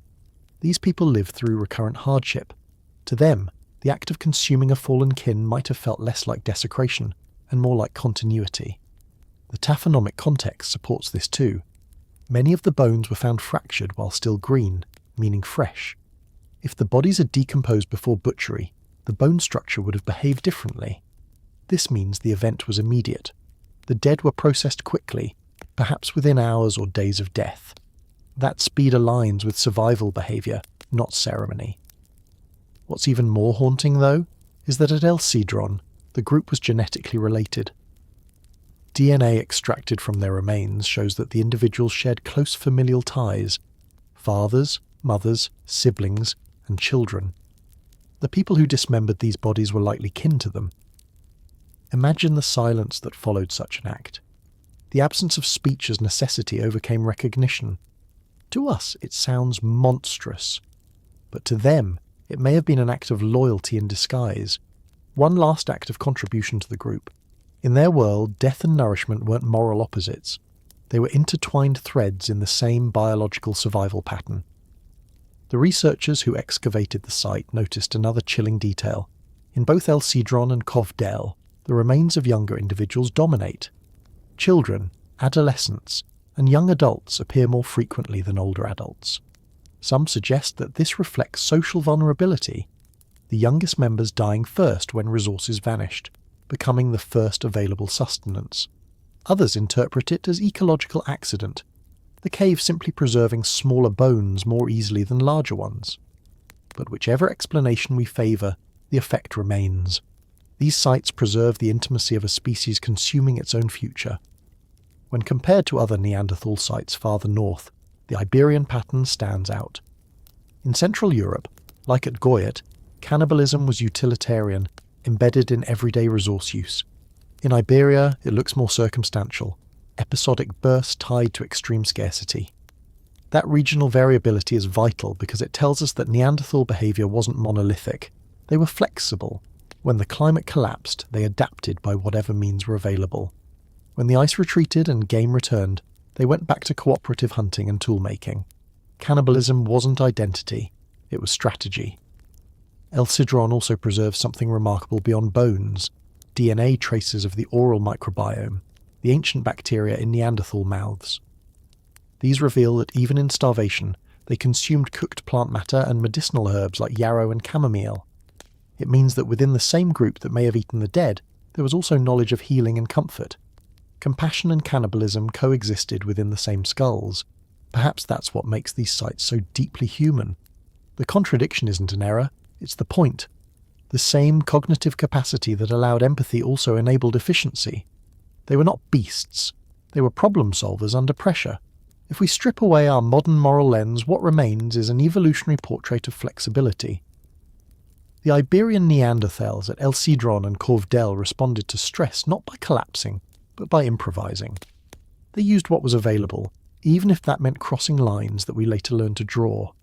The fact that they left traces of this choice means they were still thriving, still active, still enduring, even in a world that was trying to erase them. And maybe, in their quiet pragmatism, they left us a legacy too. The knowledge that survival and empathy can exist in the same mind. The same brain that could hold a child tenderly could also, in another season, consume one. Both acts are born from the same root: care for the continuation of the group. When we look at the evidence now in sterile museum light, it's tempting to recoil. But the bones don't ask for forgiveness. They only tell us that morality came late and survival came first. In that sense, Sidrón and 𝐓𝐈𝐌𝐄𝐒𝐓𝐀 are not stories of cruelty. They are case studies in what happens when intelligence meets starvation, and what remains when nature offers no other choice. Somewhere in the dark of those caves, under the same cold dripping stalactites, our extinct cousins made a decision we cannot judge but only understand. To live another day, they consumed their dead. And from that act their lineage continued, for a while, until eventually it was gone. But their bones, carved and marked by stone, still speak, not of evil, of endurance. The first time Homo sapiens set foot on the frozen plains of Ice Age Europe, the air itself must have felt like a weapon. This was not the warm, familiar landscape of Africa. Here, winds scraped the earth clean, and survival was not a right but a negotiation. Around 45,000 years ago, we arrived with fire, language, and a brain that could imagine things that did not yet exist. But imagination doesn't fill an empty stomach, and in a land already claimed by another kind of human, the Neanderthals, the question wasn't just who would adapt, it was who would outlast the other. We tend to tell this story in mythic tones, the arrival of modern humans as the dawn of art, culture and light. But evolution never writes in moral terms. Our arrival in Europe wasn't a triumphal march of progress. It was a slow, uncertain infiltration into a land already occupied by skilled survivors. The Neanderthals had thrived there for hundreds of thousands of years. They knew the forests, the caves, the migratory paths of mammoth and bison. Their tools were sharp, their fires warm. To them we were not a miracle, we were competition. What the archaeological record reveals of this encounter is not a sudden clash, but a long, tense overlap. Two species sharing the same hunting grounds, the same shelters, the same dwindling prey. The first Homo sapiens to reach Europe likely followed the same migratory corridors carved by Neanderthals through southern Europe and the Balkans. At sites like 𝐓𝐿𝐼𝐌𝐏𝐿𝐒 in Bulgaria and 𝐓𝐿𝐼𝐌𝐿𝐄𝐒𝐒 in Romania, their bones and tools appear side by side in the same sediment layers. For a time, perhaps thousands of years, the two species coexisted, hunting the same animals and sheltering from the same storms. The difference lay not in strength, but in strategy. We carried a kind of social technology the Neanderthals did not fully exploit, extended cooperation. Our groups were larger, our trade networks longer. We could share food across distances, spread knowledge faster, and adapt to local scarcity more efficiently. But those same advantages also made us dangerous. When two highly intelligent predators compete for the same limited resource, the outcome is rarely peaceful. Evidence of direct conflict is rare, but not absent. Some late Neanderthal skeletons show injuries consistent with projectile weapons, something Homo sapiens had perfected, and Neanderthals had not. The shift from thrusting spears to long-range javelins or atlatls allowed modern humans to kill from a distance, reducing personal risk. It also made ambush possible. A wound in a Neanderthal rib found in Croatia, its shape matching that of a human-made spearpoint, tells a quiet story, one that likely ended in silence. The competition for prey was brutal. During this period, Europe's climate swung wildly between freezing and brief, deceptive thaws. Glacial expansions wiped out whole ecosystems, forcing both humans and Neanderthals into the same shrinking refuges of habitable land. In these compressed regions, southern France, northern Spain and the Italian peninsula, the fossil record shows a sudden diversification of hunting tools and survival strategies. It was innovation through pressure. When food ran out, scavenging replaced hunting, and sometimes the scavenged included the dead. Cut marks on late Pleistocene bones, both human and Neanderthal, suggest that both species occasionally processed the bodies of their own kind. Whether this was violence followed by consumption or post-mortem survival cannibalism is impossible to say. But what's clear is that the line between predator and prey blurred when winter closed in. Hunger has no taxonomy. Still, this encounter wasn't only about violence. The same layers that hold evidence of cut-marked bones also preserve pigments, pendants, and carefully made ornaments. At sites like Kostenki, Grotta Mandrin, and 𝐓𝐿𝐼𝐌𝐿𝐄𝐒𝐒, we find early traces of symbolic expression. Beads made of shells, ochre-stained tools, carvings suggesting memory and meaning. In the same cold landscapes that demanded violence, humans also began to decorate their dead, to ritualize life and loss. The overlap with Neanderthals shows that both species shared this emerging spark of empathy, even if expressed differently. The difference perhaps was that we learned to externalize it, to communicate care through symbol, not just behavior. For Neanderthals, cooperation seems to have been intimate, small-scale, kin-based. For Homo sapiens, it became abstract, capable of including strangers, allies, even the unborn. That shift allowed us to build broader social networks, and those networks may have been the real weapon that ensured our survival. When food failed in one region, groups could migrate, merge, exchange information. In evolutionary terms, we became an organism spread across thousands of kilometers, thinking collectively, adapting collectively. But there's another side to this intelligence. The same brain that could make art could also calculate advantage. When two groups compete for the same cave, The same herd, the same fuel. Cooperation doesn't always win. Sometimes intelligence expresses itself through displacement, or worse, extermination. Archaeological sites from this transitional period show a steady disappearance of Neanderthal tool types, replaced by modern human ones. The Mousterian gives way to the Aurignacian, the older culture absorbed or erased by the new. Some researchers call it cultural replacement, others suspect it wasn't peaceful. We also find strange absences in the record, gaps where populations vanish without explanation. In some cases, climatic shifts explain it. In others, perhaps, competition did.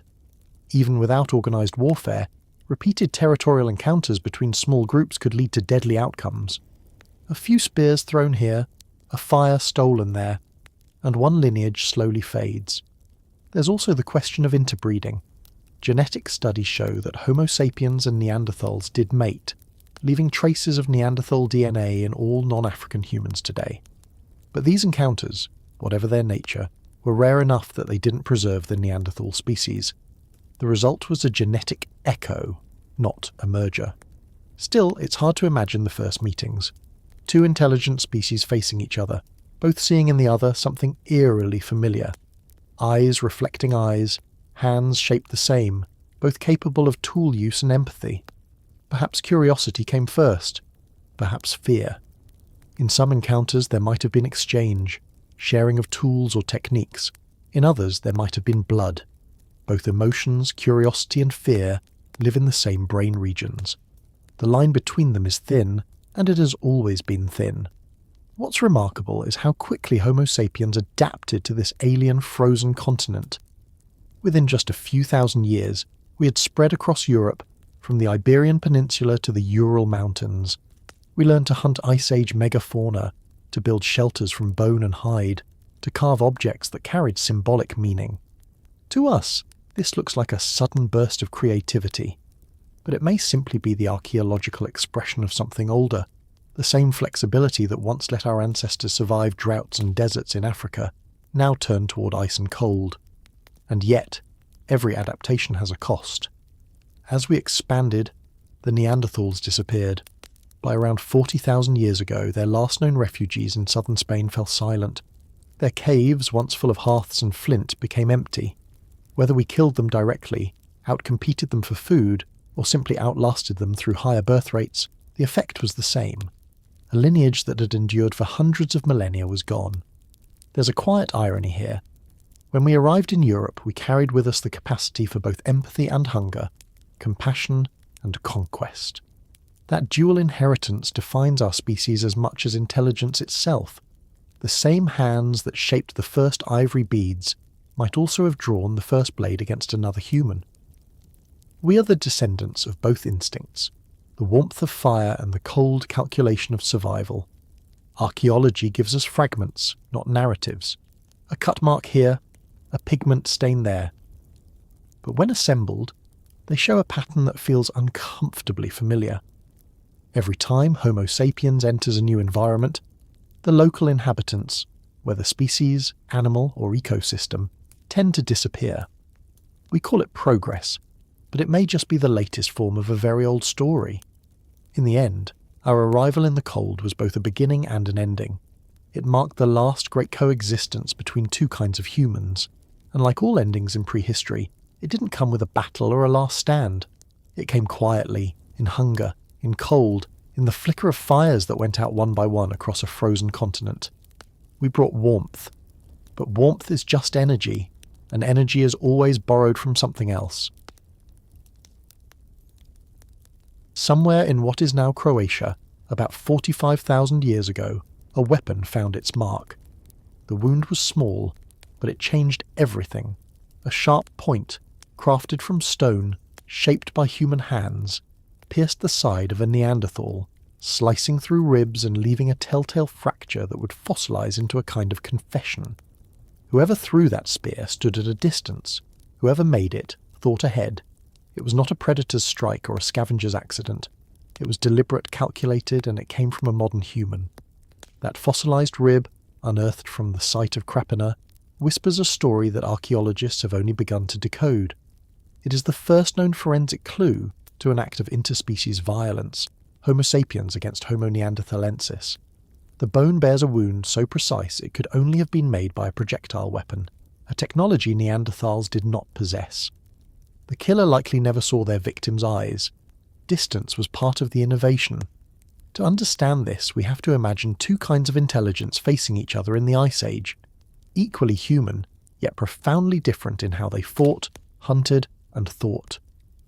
The Neanderthals were the masters of close-range hunting. They ambushed mammoths and bison with thrusting spears, coordinated in small family bands, relying on strength, endurance, and terrain familiarity.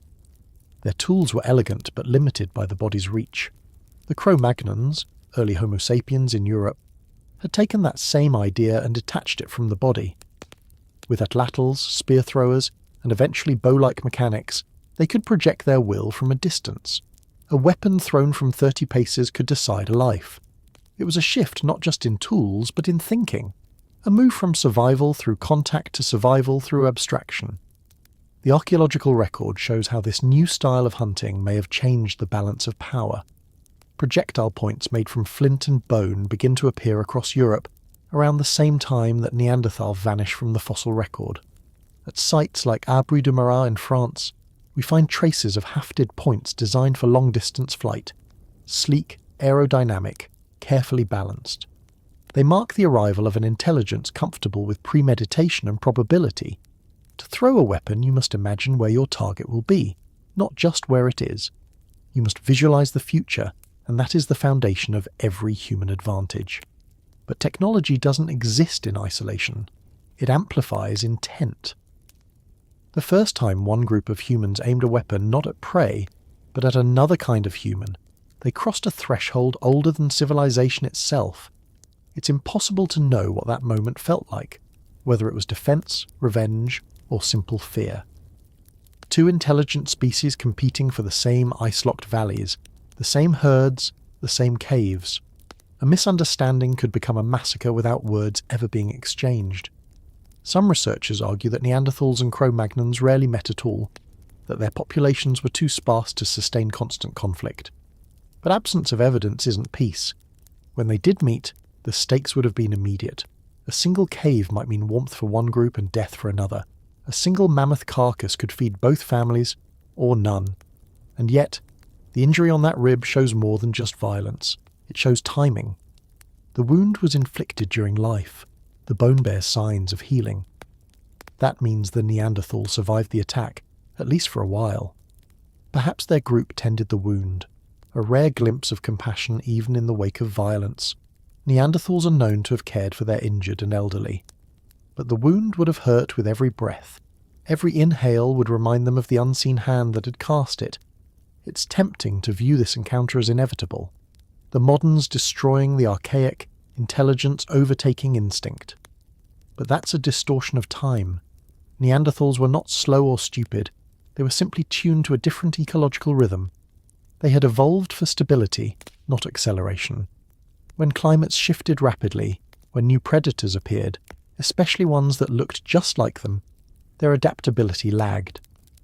Our species, with its wider networks and more flexible diets, moved faster, learned faster, replaced faster. Still, the evidence of violence doesn't tell a story of conquest.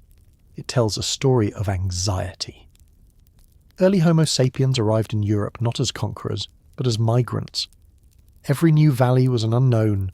The first encounters with Neanderthals could have been confusing, a mirror of humanity already there. Some modern human skulls even show Neanderthal-like injuries. Blunt force trauma to the skull, fractures on the forearm suggesting face-to-face combat. Not all conflicts were distant. Some were up close and personal. The landscape itself was part of the war. During these glacial periods, most of Europe was steppe and tundra.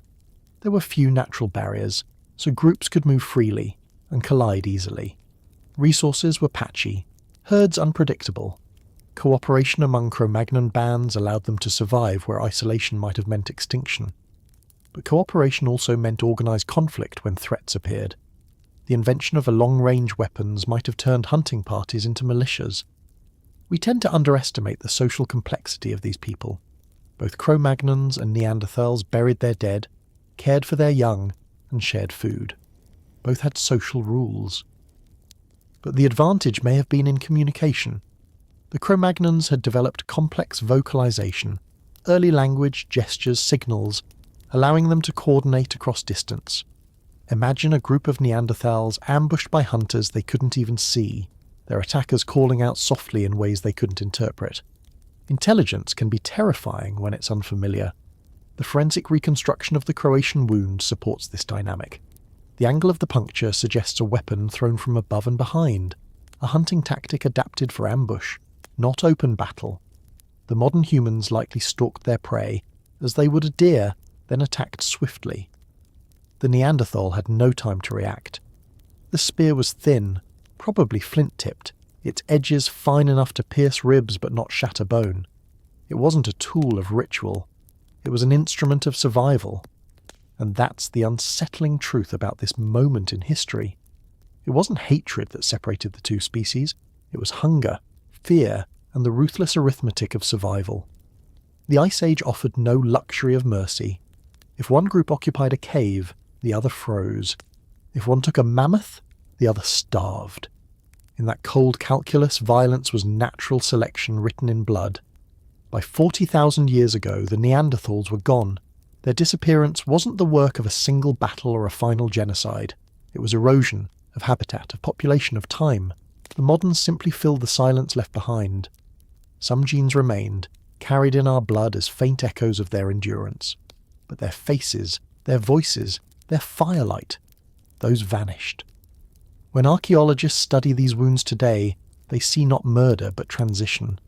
The mark on that rib is a fossilized moment of transformation, when one version of humanity gave way to another. It reminds us that evolution isn't gentle, progress is not peace. Every adaptation we celebrate carries a shadow of what it replaced. We'll never know the name of the Neanderthal who was struck, or the Cro-Magnon who threw the spear. But their story lingers in our imagination because it mirrors something we still recognize: the uneasy balance between intelligence and empathy, invention and destruction. In every new technology, there is the potential for both warmth and harm. The first spear and the first circuit share the same origin, a mind that can predict outcomes and a hand willing to test them. So, who killed whom first? Perhaps it doesn't matter. What matters is that both were human, and that one survived. The difference wasn't morality or destiny, it was momentum. Somewhere in a cave in France, archaeologists found a jawbone that didn't make sense. It was strong and thick, unmistakably Neanderthal, but along its outer edge were thin, deliberate cut marks, the kind only made by a sharp stone tool sliding across flesh. The marks followed the same anatomical pattern as butchered deer from the same layer of sediment. Whoever left them behind wasn't an animal scavenger. They were human, our kind. The realization struck quietly at first, then all at once. This was not a burial, not an accident, and not a symbolic act. Someone, at some point, had cut the flesh from a Neanderthal's face. This fossil, one of the most controversial in paleoanthropology, dates to roughly 40,000 years ago, a time when modern Homo sapiens and Neanderthals still shared parts of Europe. The cuts match those seen on animal bones processed for food. They occur where muscles attach, along the jaw, around the zygomatic arch, beneath the mandible. These are not places one cuts by chance. These are the places you would target if you wanted to separate meat from bone. To interpret such evidence, scientists have to tread carefully. A cut mark can mean many things. It could signal defleshing before a secondary burial.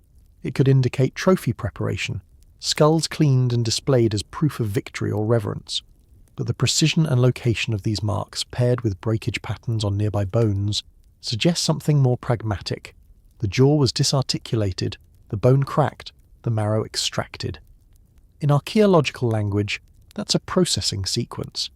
And in the quiet vocabulary of bones, it reads like a meal. If true, it would make this the oldest evidence of one human species eating another. To even ask whether modern humans ate Neanderthals feels taboo, yet every line of evidence is studied the same way scientists would analyse a butchered animal. The goal is not moral judgment, but pattern recognition. The angles of the incisions, the depth of the grooves, the tool edges, They tell a story of behaviour, and this one suggests deliberate defleshing using stone flakes, followed by percussion fracturing to reach the nutrient-rich interior. At the time, both species inhabited overlapping territories across Ice Age Europe. The environment was unforgiving. Winters could last years, herds migrated unpredictably, and plant resources were scarce. Survival required ingenuity and sometimes opportunism. When a carcass, any carcass, appeared, it was used completely. Bone, sinew, marrow, hide, fat. Nothing went to waste. The question is whether a Neanderthal corpse would have been treated any differently than a horse or a reindeer. Some archaeologists argue that this particular case was not cannibalism at all, because the term implies self-consumption, eating members of one's own species. Technically, this would be interspecific anthropophagy, one species consuming another. It sits in a strange space between natural predation and moral unease. After all, lions kill leopards, chimpanzees raid rival bands, and humans eat almost everything. But here, the boundaries blur, because the prey was not another animal. It was another mind. That's what makes this jawbone so haunting. Whoever wielded that stoneflake likely recognised the face beneath it, not as identical, but as familiar. The Neanderthals were not alien. They buried their dead, used pigments, made tools, and may have spoken in rudimentary language. Their eyes, skull shape, and posture were close enough that recognition would have been immediate. You would not mistake them for prey in the way you might mistake a mammoth for a resource. You would know they were people, and yet the cut marks remain. The act happened anyway. There's a possibility that the body wasn't killed for food, but scavenged after death. An opportunistic act rather than a hunt. Ice Age Europe was full of dangers. Avalanches, exposure, disease, and cave collapses could leave unburied bodies frozen in the open. In desperate times, such a corpse could have been found and processed like any other source of meat. In that reading, it wasn't cruelty or conquest, but necessity. To starve with food nearby would have been irrational.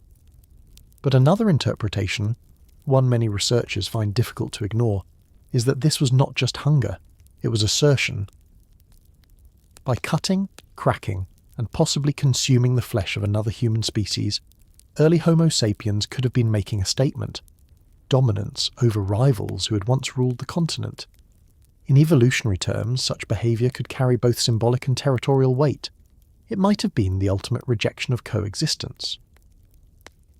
The comparison to deer is particularly striking. The same tool marks, the same sequence of dismemberment, the same attention to resource extraction. The implication is unsettlingly simple. The Neanderthal was processed as meat, not as ancestor or enemy. And yet, we can't know what the act meant to those who did it. There were no witnesses, no words, only the traces of motion carved into bone. If we zoom out, the event fits within a larger pattern of human adaptability. Modern humans arriving in Europe brought with them an expanded toolkit and flexible diets. They were omnivores in every possible sense, capable of exploiting resources across ecosystems. To them, survival was a system, not a moral decision. The Neanderthals may have been included in that system by accident, a consequence of contact, scarcity, and cognitive distance. Still, some anthropologists point out that not all evidence of defleshing implies consumption. The body could have been ritually prepared for display, its skull perhaps kept as a trophy or relic. At several sites across Europe, skulls appear to have been intentionally modified, scraped, polished, or arranged. Whether these were acts of reverence or desecration is unknown. Both possibilities acknowledge the same unsettling truth. Our ancestors interacted with the dead in complex, deeply symbolic ways. But the anatomical data from this particular jawbone doesn't show the pattern of polishing or engraving found in ritual contexts. Instead, it aligns with butchery marks left by repetitive slicing. A small cut near the mental foramen indicates the careful removal of cheek muscles. Another deeper incision on the ramus suggests disarticulation at the temporomandibular joint. These are technical cuts, anatomical knowledge honed by experience. Whoever did this knew exactly where to slice. It's this anatomical precision that unsettles even seasoned archaeologists. It implies familiarity. not just with animal anatomy, but with human anatomy. To perform such cuts efficiently, one must have done so before, which means this was likely not an isolated event. Across Europe, scattered evidence hints at other interactions that may have followed similar patterns. Bone fragments with slicing marks in the Caucasus, isolated femurs with perimortem fractures in Central Europe. They all tell variations of the same story. Encounters that ended not in exchange, but in consumption. In modern ethics, eating another human is unthinkable, but in evolutionary history it may have been just another adaptive response. When calories were scarce and survival was the only moral, intelligence didn't prevent brutality, it refined it. Perhaps that is why we find this story so difficult to face. It reveals that even at the threshold of modernity, when our ancestors painted caves and played flutes, they still carried instincts older than compassion. They could love, plan, create, and still carve meat from their kin. But maybe the line between horror and pragmatism only exists from our perspective. For them, it was just the world. The fossil jaw remains silent, its surface worn smooth by millennia. The marks are still visible under magnification, each one a frozen gesture, each one a record of contact between two vanished species. What began as a single slice of stone on bone now stands as a fossilized question. Were we simply hungry, or were we already human enough to be cruel? 14,700 years ago, at the end of the last ice age, a group of people gathered in a limestone cave in what is now Somerset, England. The land outside was thawing into a cold, wet grassland scattered with reindeer and horses. Inside the cave, beneath dripping stalactites, lay something that would unsettle even seasoned archaeologists. 3 human skulls, carefully modified into smooth, symmetrical cups. They weren't trophies, and they weren't tools. They were vessels, shaped from the heads of their own kind. This was Guff's Cave, a site that changed the way prehistorians thought about early modern humans in Europe. The people who lived here were part of the Magdalenian culture, a society known elsewhere for art, ornament, and precision. But here, in this cave, their craftsmanship turned inward. The skulls show methodical cutting, scraping, and shaping along the same anatomical lines used to prepare animal carcasses. Each cut was deliberate, each motion controlled. Whoever did this was not in a frenzy of hunger. They were performing something that required patience, knowledge, and intent. When scientists first examined the remains in the early 1900s, they assumed it was simple cannibalism, Ice Age humans feeding on the dead during desperate times. But radiocarbon dating placed the bones near the end of the Magdalenian period, when reindeer herds were returning and food scarcity had eased. The marrow had indeed been extracted. The bones bore bite marks and percussion fractures consistent with defleshing.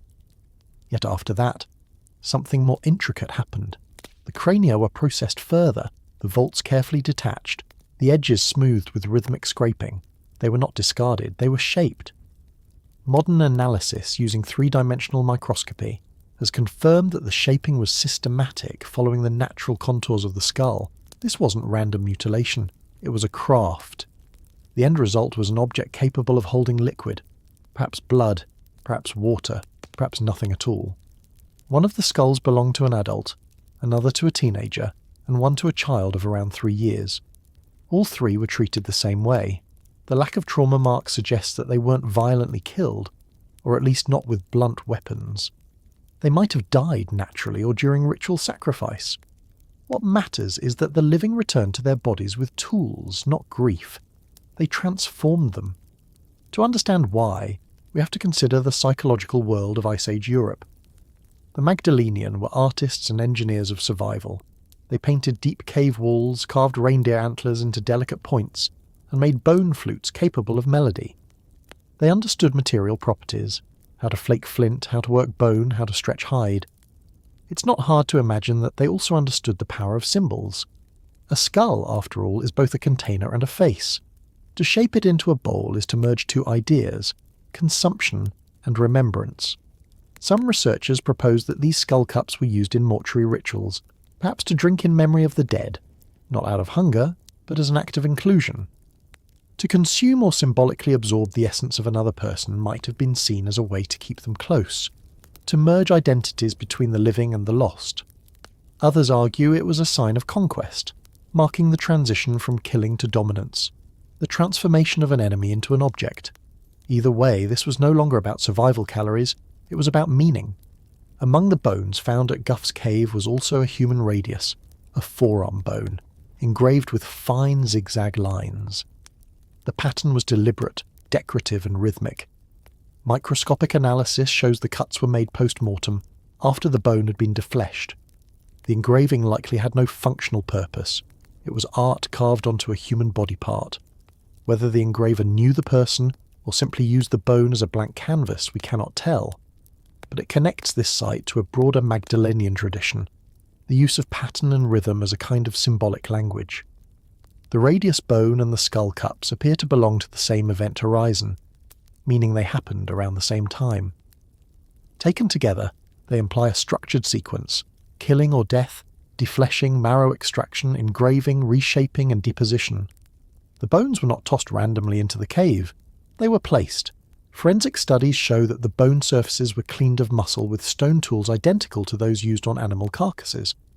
Yet the human bones exhibit one crucial difference. The precision and care are greater. Animal bones are fragmented for utility.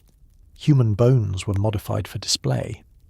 There are no signs that the cave was a dwelling. It seems to have been a special place, used episodically, perhaps for ceremonies that bound groups together through shared acts of transformation. Fire residues, scattered tools and animal bones suggest temporary gatherings, not settlement. This was where the living met the dead. When researchers reconstructed the sequence of events from cut-mark patterns, they found evidence of two distinct stages. First, practical butchery, and second, careful craftsmanship. The first might have provided nourishment, the second provided narrative.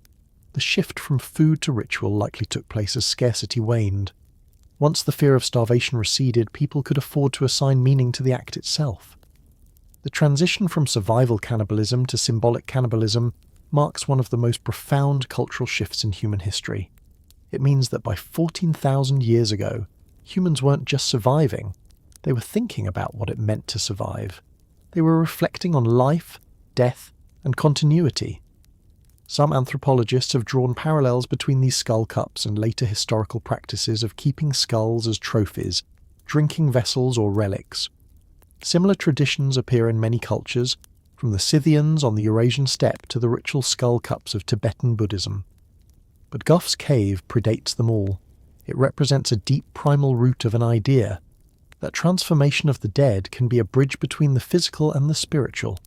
The bones from Gough's cave were eventually sealed beneath layers of sediment, preserved by cold and moisture. Thousands of years later, they emerged to remind us that the human mind has long been capable of extraordinary contradictions. These people were anatomically modern, cognitively sophisticated, and artistically gifted, yet they disassembled their own dead with the same technical precision they used to carve antler or ivory. And still, we don't know what they felt. Was it reverence? Was it fear? Was it curiosity? The marks don't tell us that. They only tell us that the hands that made them were steady, practiced, and unhurried. Perhaps these acts were not brutal at all. Perhaps in their own logic they were intimate, the final act of connection between those who remained and those who left. To reshape a skull into a cup is to turn the vessel of thought into a vessel of memory. It's a quiet, cyclical gesture as if to say, what once held life can still hold meaning. And maybe that's what this story really tells us, that humanity didn't stop being strange when it became modern. It just found new ways to make sense of mortality.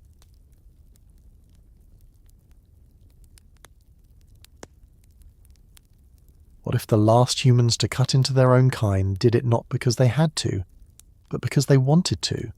For most of prehistory, acts of cannibalism are imagined as desperate, primitive gestures of survival, driven by hunger and fear. But the final Ice Age peoples of Western Europe, those who left their mark inside the limestone chambers of Gough's cave, seem to have done something different. They lived in an environment rich with reindeer, horse, and red deer. Their tools were efficient. Their artistry was advanced. Yet within that abundance, they still chose to butcher and reshape their dead. Archaeologists working in Somerset have reconstructed that environment through the smallest, quietest traces: pollen, spores and bones. The sediments of Gough's Cave preserve a cross-section of a world in recovery, the planet slowly warming after the last glacial maximum. Pollen grains tell of birch, juniper and pine, of open woodlands that supported browsing herds. Faunal remains confirm that large game roamed freely nearby. The Magdalenian hunters who occupied the cave had access to food beyond mere subsistence. They were not cornered by famine, they were choosing how to live and how to die. When Sylvia Bello of the Natural History Museum and her colleagues re-examined the cut marks on human bones from the site, they found something profoundly strange. The pattern of butchery mirrored that used on animals: skinning, defleshing, marrow extraction. But the treatment of skulls and long bones exceeded mere pragmatism. These bones had been transformed with care, even grace. The scraping and polishing were too deliberate, too uniform to have been about nutrition. Bello's conclusion was quiet but radical. This was a mortuary behaviour, not a survival one. The microscopic wear traces tell their own story. The cuts were fine, shallow and repetitive, made by skilled hands familiar with anatomy. The defleshing was complete, but not chaotic. Each movement appears planned, as if following a remembered procedure. This wasn't a frantic act of starvation. It was a cultural performance. The environmental evidence reinforces that conclusion. The layers in which the bones were found also contain abundant remains of other food animals. Hundreds of butchered reindeer and horse bones, broken to access marrow, but also signs of selective hunting rather than scavenging. The people of Gough's Cave were thriving. They used advanced flint bladelets, bone points, and decorative engraving. They likely moved seasonally, returning to favoured locations as a reindeer migrated. This was a well-fed, organised and intelligent community, and still, they shaped human skulls into bowls. The motive, it seems, was no longer hunger, but meaning. Bello and her co-authors proposed that these acts marked a new stage in how humans understood death, an early step toward ritualization. By physically transforming the dead, the living acknowledged mortality, perhaps even domesticated it. They took what was once feared and made it tangible, useful, even beautiful. It's easy to recoil from the idea of consuming or modifying human remains, but in prehistory death was not yet a private thing. The boundary between the living and the dead was porous. To cut into a corpse was not necessarily an act of violence, it could be one of connection. Across the Pleistocene, similar transitions can be seen in the archaeological record. The earliest burials, such as those at 𝐓�/𝐻𝐒 and School in the Levant, show bodies placed with red ochre and grave goods, gestures that suggest reverence. Gough's Cave represents an alternate expression of that same impulse. Where some cultures chose to bury their dead, others may have chosen to transform them. There are no signs that the skull cups were hidden or taboo. They were likely used, whether for drinking, for offerings, or as ritual objects. Their symmetry and polish imply they were meant to be handled. They were not thrown away, they were curated. This indicates not shame, but acceptance, perhaps even pride in the act. Bello's work challenges one of archaeology's most persistent assumptions, that cannibalism is a sign of collapse. In her analysis, the Magdalenian behaviour reflects not desperation, but cognitive complexity. These people understood anatomy, tool-making and symbolism. They had the capacity for grief and the need for ceremony. They did not eat their dead because they lacked food. They may have done it because they lacked words. To modern eyes, this blurs the line between the sacred and the horrific. But to the people of late Ice Age Europe, meaning was born from contact, not separation. They lived close to death, through climate swings, injury and childbirth, and their dead did not vanish into distant cemeteries. They remained present, literal, physical. Bone was familiar. It was what remained when everything else disappeared. Some anthropologists have suggested that these post-mortem practices might have symbolized renewal. To consume or handle the body was to release its energy back into the group. The body was both vessel and resource, not a possession, but a continuation. This echoes beliefs found thousands of years later in cultures that practiced endocannibalism as reverence, not aggression. If that interpretation holds, then the Magdalenian at Guff's cave were among the first to ritualize death as participation rather than separation. They turned death into a cycle, a process that reaffirmed community rather than fracture it. What's equally fascinating is how consistent the craftsmanship was across the remains. The skull cups show the same technique, the same tools, the same order of operations. This repetition implies that it was not improvisation, it was tradition. The knowledge was transmitted probably through observation and teaching, meaning that generations practiced it. It was learned, remembered, and passed on. That makes it culture in the full anthropological sense of the word. In that light, the cut marks cease to be evidence of savagery. They become handwriting. They record a dialogue between the living and the dead, a conversation etched in calcium and time. Later, as the climate warmed further and Europe transitioned into the Holocene, burial rituals replaced these transformations. But for a brief window, around 15,000 to 14,000 years ago, this hybrid behaviour, part consumption, part commemoration, flourished. It represents a crossroads in human thought, when survival gave way to symbolism, and when our species began to see meaning not in escape from death, but in its transformation. Today, when archaeologists pick up a skull cup from Guff's cave and run their fingers along the smoothed edge, they are not touching brutality. They are touching craftsmanship, the work of a mind that found ritual where others might find revulsion. It's an uncomfortable legacy, but a profoundly human one.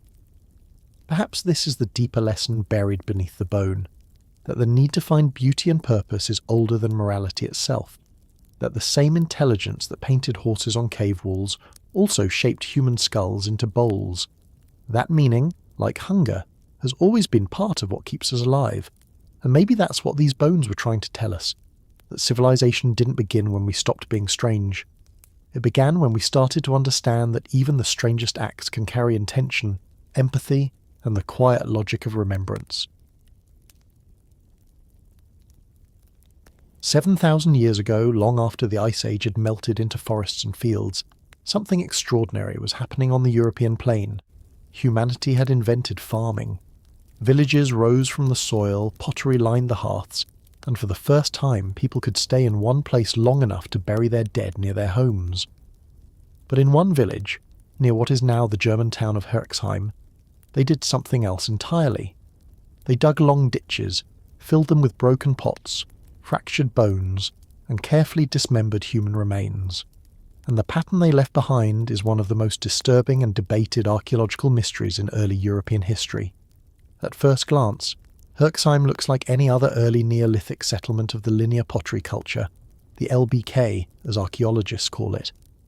These were the first farmers of Central Europe, migrants from the Danube who spread agriculture across the continent. They cultivated wheat and barley, domesticated cattle and pigs, and built longhouses with wooden posts and thatched roofs. But around 5,200 BCE something changed. The village at Herxheim became a place not of life, but of disassembly. When archaeologists began excavating the site in the late 1990s, they expected to find the standard traces of domestic life: storage pits, hearths, perhaps a cemetery. Instead, they uncovered two concentric ditches filled with a staggering number of human bones, the remains of at least 1,000 individuals. The bones weren't simply tossed in, they were arranged, sorted and broken. Many were cut into small pieces, long bones split open for marrow, skulls fragmented or sometimes reworked into masks. Microscopic examination revealed cut marks identical to those seen on animal carcasses. The bodies had been defleshed with stone blades shortly after death. The fractures show fresh bone breakage, the kind that occurs when bodies are still soft. This wasn't secondary burial of skeletons, it was primary butchery. Pottery fragments were also deliberately broken and scattered among the bones, as though destruction was part of the ceremony. Some pots bear traces of fire or food residue, suggesting they were used and then intentionally smashed. The pits contain no complete vessels, no intact skeletons, only fragments, as if the very act of breaking was the point. Researchers began to ask the obvious question: was this a massacre, a feast, or both? If it was slaughter, it was organised. The bones represent men, women and children from multiple regions, not just local villagers. Isotopic analysis of teeth indicates that many individuals had grown up elsewhere, perhaps captives brought from other settlements. The LBK world was not peaceful. Mass graves elsewhere in Central Europe, such as at Talheim and Schletzer-Spahn, show clear evidence of violent raids. But Herxheim's difference lies in what happened after death. Instead of hurried burials or unburied corpses, these people were processed. One of the most striking details comes from the skulls. Some were scalped, others defleshed, and several show neat horizontal cuts around the base, the kind that detach the cranium from the lower jaw. In at least a few cases, the vaults were polished, resembling shallow bowls. Whether these were used or simply displayed, we don't know, but the technical precision mirrors the same anatomical knowledge that once appeared in Ice Age contexts. Except here, it happens inside an organised farming society. To understand what might have driven such behaviour, scientists turned to environmental and social models. Around this period, the LBK culture was reaching its limits. Population growth, soil exhaustion, and territorial stress may have triggered conflict. Farming communities were competing for land that could no longer sustain everyone. Violence became endemic, but so did ritual. Some anthropologists propose that Herxheim served as a regional death centre, a ceremonial site where war captives or sacrificed individuals were ritually consumed or dismantled to restore cosmic balance. Others suggest famine-induced cannibalism, but the evidence for that is weak. The surrounding faunal remains show no shortage of domesticated animals. The presence of fine pottery and exotic raw materials in the pits implies that these events were not carried out in desperation. They were planned gatherings, perhaps pilgrimages. If so, the participants may have believed that dismantling the human body and breaking material objects released something, energy, spirit, or fertility, back into the world. In many later agricultural societies, destruction was tied to renewal. To break something was to activate it. The Herxheim deposits were layered, suggesting that these acts took place repeatedly over generations. It wasn't one catastrophe, it was tradition. Each event followed a choreography: the killing or collection of victims, the dismemberment, the breaking of pots, and the careful deposition of remains into the ditch. The same sequence repeats again and again until the site was eventually abandoned. Forensic work on the bones shows patterns of both violence and ceremony. Some individuals bear perimortem injuries, blows to the head, cuts to the neck, while others show no trauma, suggesting post-mortem treatment. A few skulls exhibit healed injuries, meaning they had survived earlier conflicts. The victims were varied: infants, adults, elders. If this was sacrifice, it did not discriminate. What remains difficult to prove is whether these people were eaten. Cut marks alone cannot confirm cannibalism. The key is in the pattern of bone fragmentation. At Herxheim, long bones were often cracked open to extract marrow, and skulls were sometimes peeled of muscle in ways consistent with consumption. Yet chemical analysis has not detected traces of cooking or burning on most bones. This has led some researchers to conclude that if cannibalism occurred, it was raw and symbolic rather than culinary. The act of cutting may have been enough. Still, a few signs point toward literal feasting. Some pits contain bones showing repeated percussion impacts, similar to what one would expect from marrow extraction during meat processing. If not for food, why perform such anatomically precise work? The practical and the ritual might have overlapped. Perhaps that's the true nature of Herxheim, a place where the line between religion and survival blurred completely. A civilized feast, as one archaeologist called it, in which death was the central ingredient of meaning. Herxheim stands as a paradox. It is both the product of an advanced agrarian culture and a return to something primal. Here, the first builders of Europe's villages reenacted an ancient logic. To understand life, they disassembled it. The neat rows of longhouses and the communal ditches of death were not contradictions. They were expressions of the same social order, one that saw life and death as continuous. When you walk the reconstructed trenches today, they look like harmless depressions in a grassy field. Yet beneath your feet lies the residue of something vast, a choreography of death that involved hundreds of hands and minds. It wasn't madness, it was maintenance, of order, of fear, of the mysterious balance between humans and the earth that fed them. No one knows how it ended. Around 5000 BCE, the linear pottery culture collapsed across Central Europe. Villages were abandoned, and new cultural traditions rose in their place. Whether Herxheim's rituals were blamed, forbidden, or simply forgotten, their traces endure as a warning that complexity never eradicates the strange. Civilization did not eliminate the hunger for symbolism, it refined it. What Herxheim teaches us is that the impulse to consume or transform the human body survived into the age of pottery and ploughs, not as savagery but as ceremony. The first farmers, surrounded by abundance, still felt the need to make sense of death through contact, not avoidance.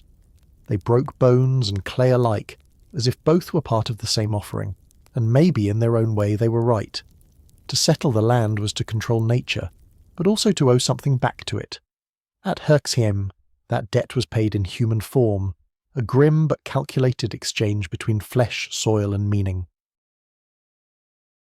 It begins in silence. The skeletons are neatly lined, the skulls fractured but not scattered, the blows recorded as clearly as words.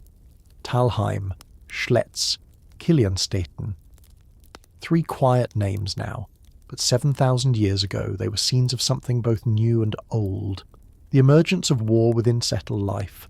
These were no random killings, no chaotic bursts of violence. They were structured events, targeted massacres that turned the peaceful promise of farming into the first large-scale expressions of organised death. To the archaeologists who uncovered them, these places mark the moment when the feast and the battlefield began to look the same. The linear pottery culture, or LBK, once stretched across Central Europe from the Paris Basin to Ukraine. It was humanity's great agricultural frontier, a wave of farming that moved like a tide across the continent around 5500 BCE. For the first time, small communities of extended families lived in wooden longhouses, tended cattle, stored grain, and raised children who would never need to wander. They lived in theory beyond hunger, but in this new world of fixed boundaries and stored resources, new conflicts were born. At Talheim in southern Germany, a pit held the remains of 34 people. The skeletons told a brutal story. Crushed skulls, arrow wounds, blunt force trauma to the back of the head. There was no pattern of defence. Many of the victims were women and children, suggesting a sudden ambush rather than a battle. No weapons were found among them, only the tools of domestic life. For decades, researchers debated whether Talheim was an isolated massacre or something broader. Then came Schletz-Aspern, an even older site in modern-day Austria. There, nearly 80 people were discovered, many with shattered skulls and broken limbs, their bodies left unburied to be scavenged by animals. Some had defensive injuries on their forearms, signs of futile resistance. The outer fortifications of the settlement had been burned. The survivors, if there were any, left nothing behind but silence. Then, in Kiliansteten, just northeast of Frankfurt, another pit appeared. 26 more individuals killed by the same methods buried together. Their skulls bore identical patterns of trauma, suggesting standardized execution blows. Archaeologists noticed something strange about the demographic composition. Almost no adult women were among the dead. It looked as though attackers had killed the men and children, then taken the women, a behaviour strikingly consistent with known patterns of intergroup raiding. Taken together, these sites tell a story larger than murder. They reveal a social world under strain. The same population that built Herxheim, those meticulous farmers and potters, was also waging small-scale wars over territory, resources and lineage. The archaeological record shows that these massacres occurred during a period of demographic explosion. Farming villages were multiplying faster than the land could sustain. Each community required new fields, fresh soil and stable water. But Neolithic farming was fragile. Overuse exhausted the earth, and rainfall patterns could erase harvests. When the crops failed, neighbouring villages were no longer trading partners. They became competitors. Isotopic analyses of teeth from Talheim and Schletz suggest that not all the victims were locals. Some had grown up in different geological regions, identified through distinct strontium signatures. This indicates they were outsiders, perhaps raiders captured and executed, or neighbouring groups eradicated in retaliation. In either case, the pattern is unmistakable. These weren't random murders, but organised acts. Kinship analysis from LBK burial sites helps explain how these events were structured. Genetic data suggests that LBK societies were patrilical, meaning men remained in their birthplace while women moved between villages through marriage. This system reinforced strong male kin alliances within each settlement and linked villages through female exchange. When the system broke down, when a drought, failed crop, or territorial disputes severed those ties, conflict would have followed a familiar path. Groups of related men defending their land against outsiders, raiding, reprisal, and the taking of women. Violence wasn't the exception to community life, it was part of its rhythm. Archaeologists can now map the escalation. Early LBK sites show scattered cases of interpersonal violence, single fractures, isolated burials with arrowheads embedded in bone. But by the later phases of the culture, entire settlements are wiped out. The killing becomes systematic. It's as if violence had gone from a reaction to a ritual, from defence to identity. The massacre pit became both a warning and a mirror. What ties these sites together is not simply brutality, but order. Each event appears deliberate, even choreographed. At Talheim, the bodies were laid side by side, not tossed in haste. At Kilianstetten, the absence of adult women implies selection. At Schletz, the killing blows were consistent in direction and force. These were coordinated acts carried out by people who shared tools, techniques, and intent. The deeper irony is that these same communities were masters of cooperation. LBK society depended on collaboration, shared fields, collective harvests, communal building. But cooperation and violence share the same neural roots. The capacity to plan together can as easily serve cultivation as destruction. Once humans learned to coordinate for survival, coordination for killing was only a step away. It's tempting to view these massacres as the birth of war, but that word might be too large for what they represent. There were no standing armies, no strategy beyond proximity. These were raids, quick, devastating, deeply personal. Yet within their small scale lies something profound. They mark the first evidence of organised violence between permanently settled human groups. The invention of home brought with it the invention of us and them at Herxheim, that boundary blurred through ritual consumption. At Talheim and Schletz, it was reinforced through annihilation. But in both, the underlying logic was similar. To transform outsiders, whether through dismemberment or destruction, into meaning. Violence was not chaos. It was communication. A way of asserting order when the world became crowded. Even the tools of killing tell their story. The LBK people used polished stone adzes, tools designed for woodworking, as weapons. Their edges, once used to shape beams and ploughs, were repurposed to crack skulls. The same motion that built longhouses also tore them down. Archaeologists at Talheim found adze marks on human bones, identical to those on timber posts from nearby structures. The weapon and the house were made by the same hand. One hypothesis that continues to gain traction is demographic collapse through population pressure. When too many people depended on the same patch of soil, violence acted as population control. The massacre, horrific as it sounds, may have been the grim arithmetic of survival. Yet that alone doesn't explain the ceremonial undertones. Some of these mass graves show evidence of post-mortem manipulation, disarticulation, selective placement, even removal of heads. The same aesthetic of fragmentation that defined Herxheim reappears, but stripped of its religious veneer. The feast had become war, and war had inherited the feast's choreography. What we see in these sites is not humanity descending into savagery, but adapting its oldest social instincts to a new world. The Neolithic transformed hunger into territory, competition into ideology. And once that ideology existed, the killing didn't need famine to justify itself. It became its own ritual, a grim performance of belonging. Standing at Talheim today, the field looks ordinary, a meadow rolling gently beneath modern crops. Yet beneath the soil lies the record of the first time in Europe that humans killed each other, not as isolated acts, but as organised communities. The victims of Talheim, Schletz, and Kilianstetten were not faceless primitives. They were farmers, potters, parents. They built homes before they destroyed them. What began as survival ended as structure. Once people could store food, they could plan conflict. Once they could build houses, they could defend them, and once they could imagine neighbours, they could imagine enemies. The Neolithic did not invent violence, it merely gave it permanence. Herxheim's rituals, Talheim's slaughter, both arise from the same human condition. The urge to define who we are by what we consume or destroy. Whether by feast or by war, the goal is the same, to reaffirm the boundary between one group and another. And perhaps that's what the bones still whisper beneath those quiet European fields. That civilization didn't tame us. It just gave our ancient appetites better tools. At some point, the knife became a gesture of care. The same hands that once flayed flesh for food began to strip it away for remembrance. Around 6,000 to 5,000 years ago, across parts of Neolithic France and the Western Mediterranean, something subtle shifted in how humans treated their dead. The marks left on bones, the fine parallel cuts along ribs, jaws and limbs, no longer aligned with patterns of butchery for consumption. Instead, they followed the anatomical logic of deliberate defleshing. The dead were no longer processed for eating. They were prepared for memory.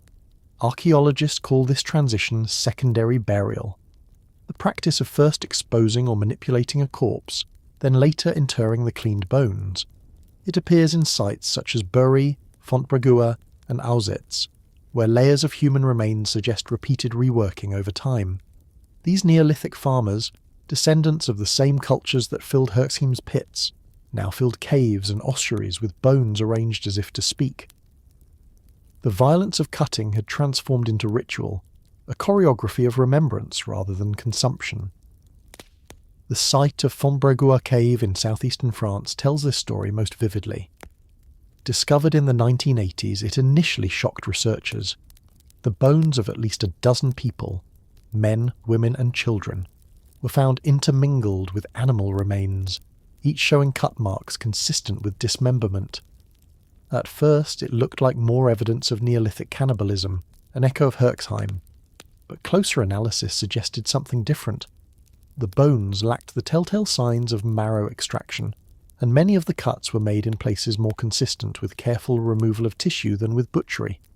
The pattern matched that of animal defleshing before ritual deposition, not food processing. Paleoanthropologist Eileen Murphy described this shift as one from consumption to commemoration. It was still a tactile relationship with the dead, but the meaning had changed. These acts were not about nourishment or dominance, they were about transition, transforming the body into an ancestral relic. Flesh decayed, but bone endured. To clean it was to assist in that passage. At sites like Bury and Auschwitz, archaeologists found evidence of bones that had been stored temporarily, in pits or containers, before being moved again, sometimes decades later.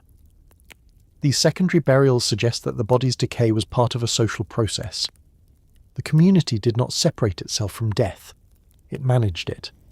Decomposition became a timeline, a structured experience through which the living maintained contact with the dead.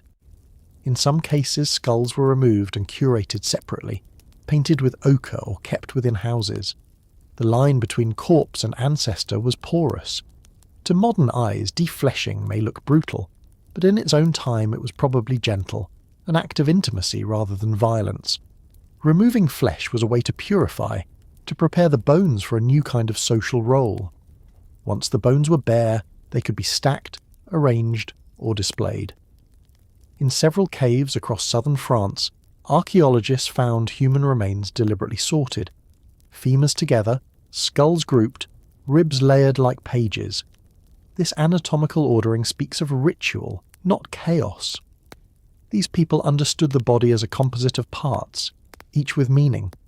One of the most striking examples comes from the cave of Cueva de los Murciélagos in Iberia, where similar practices appeared slightly later. There, archaeologists uncovered bundles of bones arranged by age and sex, as though catalogued for reference. This wasn't cannibalism, but neither was it distant reverence. It was interaction, a physical ongoing relationship with the dead. The living were caretakers of decomposition. In some French caves, traces of fire accompany these burials. Not large hearths for cooking, but small controlled flames used to blacken bones or sterilize surfaces. In others, ochre powder was sprinkled over the remains. tinting the bones red, a colour long associated with blood, life, and rebirth. These gestures hint at an evolving symbolic vocabulary. Fire, once used to destroy or cook, now preserved meaning. Ochre, once a pigment for art, became a bridge between life and death. This transformation wasn't sudden. It likely unfolded over generations as communities experimented with how to manage death in a world that no longer required cannibalism. Once food was abundant and settlement stable, the old gestures, cutting, burning, arranging, persisted, but their function changed. The same instincts for tactile engagement with the body, once practical, became ceremonial. Culture often evolves not by invention, but by reinterpretation. The change also reflects a deeper shift in worldview. To consume another person is to fold them into the self. To clean and curate their bones is to keep them apart, but honoured. Both acts reflect intimacy, but the second requires abstraction, the ability to see death as transformation rather than termination. Archaeologists sometimes call this the emergence of ritual consciousness, a mind aware of the body's symbolic potential.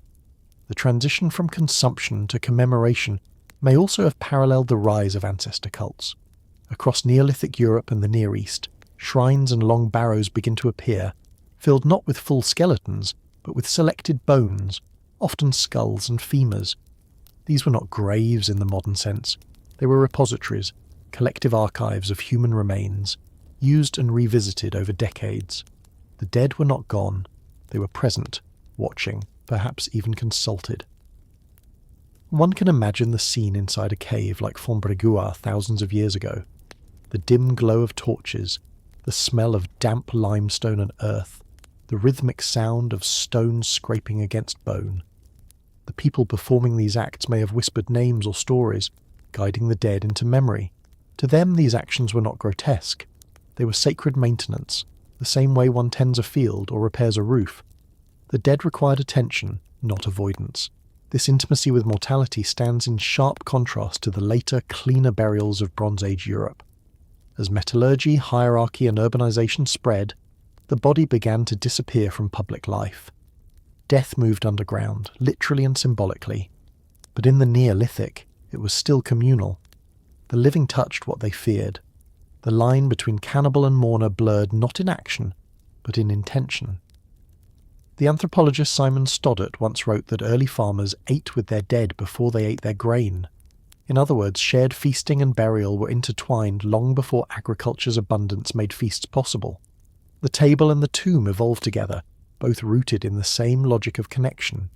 Eating, burying, remembering, all ways of folding individuals back into the social whole.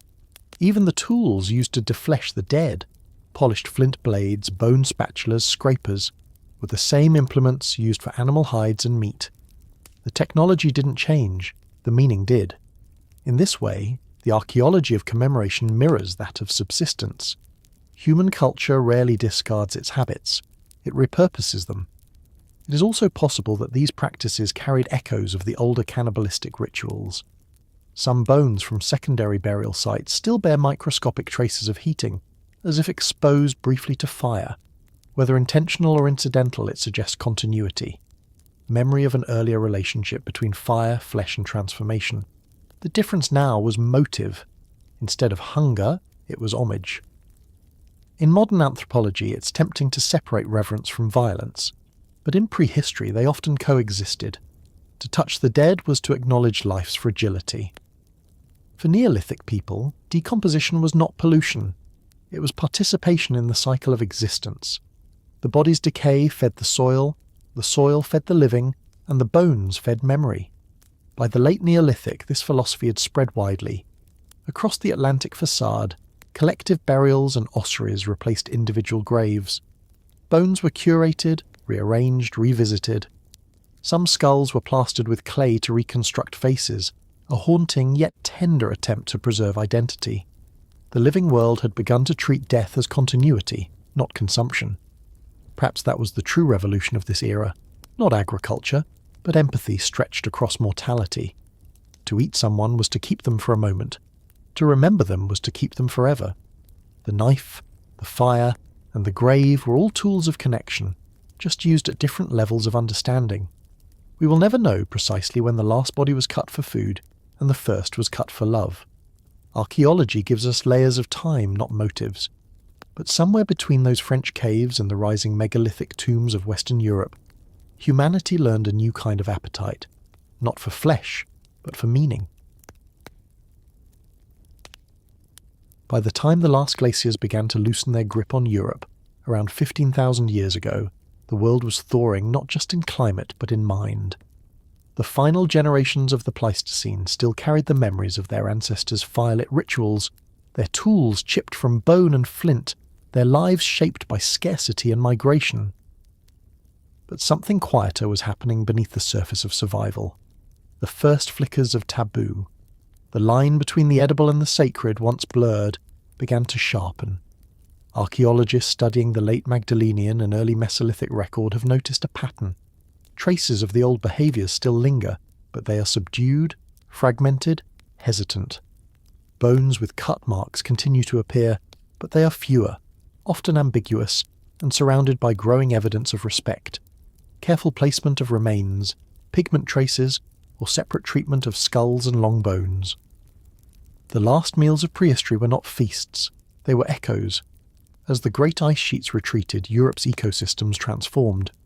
Vast reindeer herds gave way to forests of birch and pine, rivers teemed with salmon, and the cold steppe was replaced by meadows alive with red deer and wild cattle. Food became diverse again, less seasonal, less perilous. The economic need to treat every source of meat as potential calories weakened. Abundance was the beginning of morality. When hunger stopped dictating behaviour, imagination filled the space it left behind. The Magdalenian cultures, skilled toolmakers and artists, already displayed the mental flexibility that defines symbolic life. In their art, human figures appear more frequently, often in composite forms with animals or abstract patterns. It's possible that the same shift in perception extended to how they viewed death and the human body. To carve an image of a person, even in stylized form, requires empathy, an ability to see the self in another. That empathy may have begun to interfere with the logic of consumption. By the early Holocene, roughly 12,000 years ago, genetic continuity suggests that many of these late Ice Age foragers simply stayed where they were, adapting to the changing forests and rivers. Yet their cultural behaviour shifted dramatically. Burial sites from this period show clear evidence of care, deliberate positioning of bodies, inclusion of ornaments, ochre, and grave goods. The transformation from body to ancestor was no longer through fire or flesh, but through ritual placement. The dead were no longer processed, they were preserved. The emergence of taboos likely began here, in small kin-based groups where memory was long and reputation mattered. To eat someone you knew, even in extremity, may have become an unbearable idea. Anthropologists studying modern hunter-gatherers often find that taboo arises not from abstract ethics, but from social memory. Every act echoes within a small group, and some echoes are too painful to repeat. The emotional cost outweighs the caloric gain. Still, traces of older behaviour persisted, but now reframed. In a few late sites, bones show scraping or burning that might once have indicated butchery, but could now represent mortuary processing. Acts of respect, not consumption. This ambiguity itself is telling. It suggests a culture in transition, balancing between necessity and conscience. The same stone tools that once cut flesh for food now cut it for ceremony. The difference lay in intent, an invisible boundary forming in the mind. The formation of taboos around cannibalism may have coincided with the rise of self-recognition in burial and art. Once humans saw themselves as distinct individuals, as beings with personal identity, memory and continuity, consuming another person ceased to be neutral. It became contamination, not nutrition. To eat one's own kind was to violate the self, to blur the boundary between life and death in a way that culture could no longer tolerate. The act that had once symbolized continuity now symbolized transgression. Linguists studying ancient mythologies note that across the world, even in later agricultural societies, the earliest moral stories often revolve around eating, who can be eaten, who cannot, and why. From the forbidden fruit to the sacred feast, Consumption became the metaphor for relationship, not survival. The roots of those stories may stretch back to this Ice Age moment, when our ancestors first began to assign moral weight to hunger. By the time the Mesolithic dawned with its fishing camps and forest shelters, the shift was nearly complete. Cannibalism, once a neutral survival strategy or even a form of reverence, had become something to conceal or deny. The act itself may not have disappeared overnight. Archaeology rarely captures the absence of behaviour, but its meaning had inverted. What was once a ritual of connection had become a mark of desperation or madness. The birth of taboo is also the birth of shame. This change was not universal, nor was it immediate. Some communities may have continued ancient practices for generations, hidden in the folds of oral tradition. Others reinterpreted them as myths, origin stories, cautionary tales, or forbidden knowledge. In this sense, the moralization of cannibalism is also the birth of storytelling as moral teaching. By turning the act into legend, early humans transformed it into a boundary marker for what it meant to be human. The archaeological record supports this fading line. In late Paleolithic deposits, the ratio of human bones with cut marks to animal bones plummets. By the Mesolithic, mortuary variability expands, burials under houses, cremations and collective graves, but evidence of cannibalism nearly disappears. The transition is complete not in the bones, but in their silence. The absence of cut marks is itself a sign of evolution, not of biology but of consciousness. What changed in the mind of these last foragers? Perhaps it was not empathy alone, but projection, the ability to imagine one's own death, to see oneself as the body on the ground. This cognitive leap is what makes morality possible. Once you can imagine being the other, you cannot so easily consume them. The mirror neuron becomes an ethical neuron. Some researchers, like anthropologist James Cole, have argued that cannibalism was never purely functional, even in earlier times. It always contained a psychological component, an awareness of what was being eaten. If that's true, then the fading of the practice reflects not discovery, but restraint. The same intelligence that invented butchery also invented abstinence. By 15,000 years ago, the human world was becoming more stable. Climatic chaos gave way to relative warmth. Megafaunal extinctions reshaped ecosystems, and social groups began to settle into territories. With stability came reflection, and with reflection came the first moral fences, invisible structures as important as the houses and hearths that would soon follow. The line between acceptable and forbidden consumption hardened over time, but its foundation was laid in those last prehistoric millennia. Cannibalism did not vanish because it was impossible. It vanished because it became unthinkable. The mind that once normalized it had learned a new form of disgust, a social emotion, not a reflex. In this sense, disgust is one of humanity's greatest evolutionary inventions.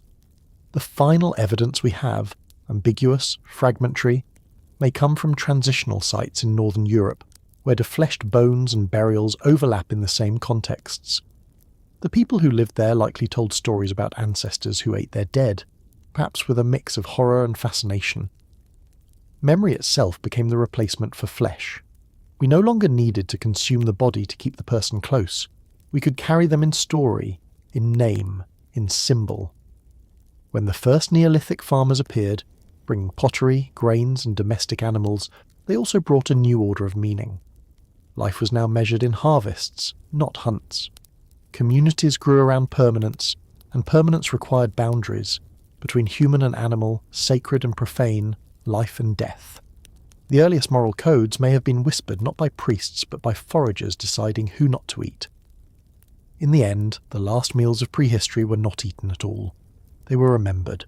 The bones left uncut, the bodies buried whole, the tools laid aside. These were quiet declarations that something had changed. Humanity had discovered enough abundance to choose empathy over appetite, and in that choice the species crossed a threshold as profound as the mastery of fire or the shaping of stone.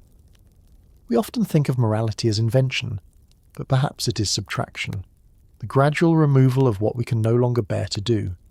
Somewhere in a melting landscape under a softer sun, a group of foragers buried their dead instead of carving them. They walked away from the grave, hungry perhaps, but changed. The oldest taboo in the world had just been born.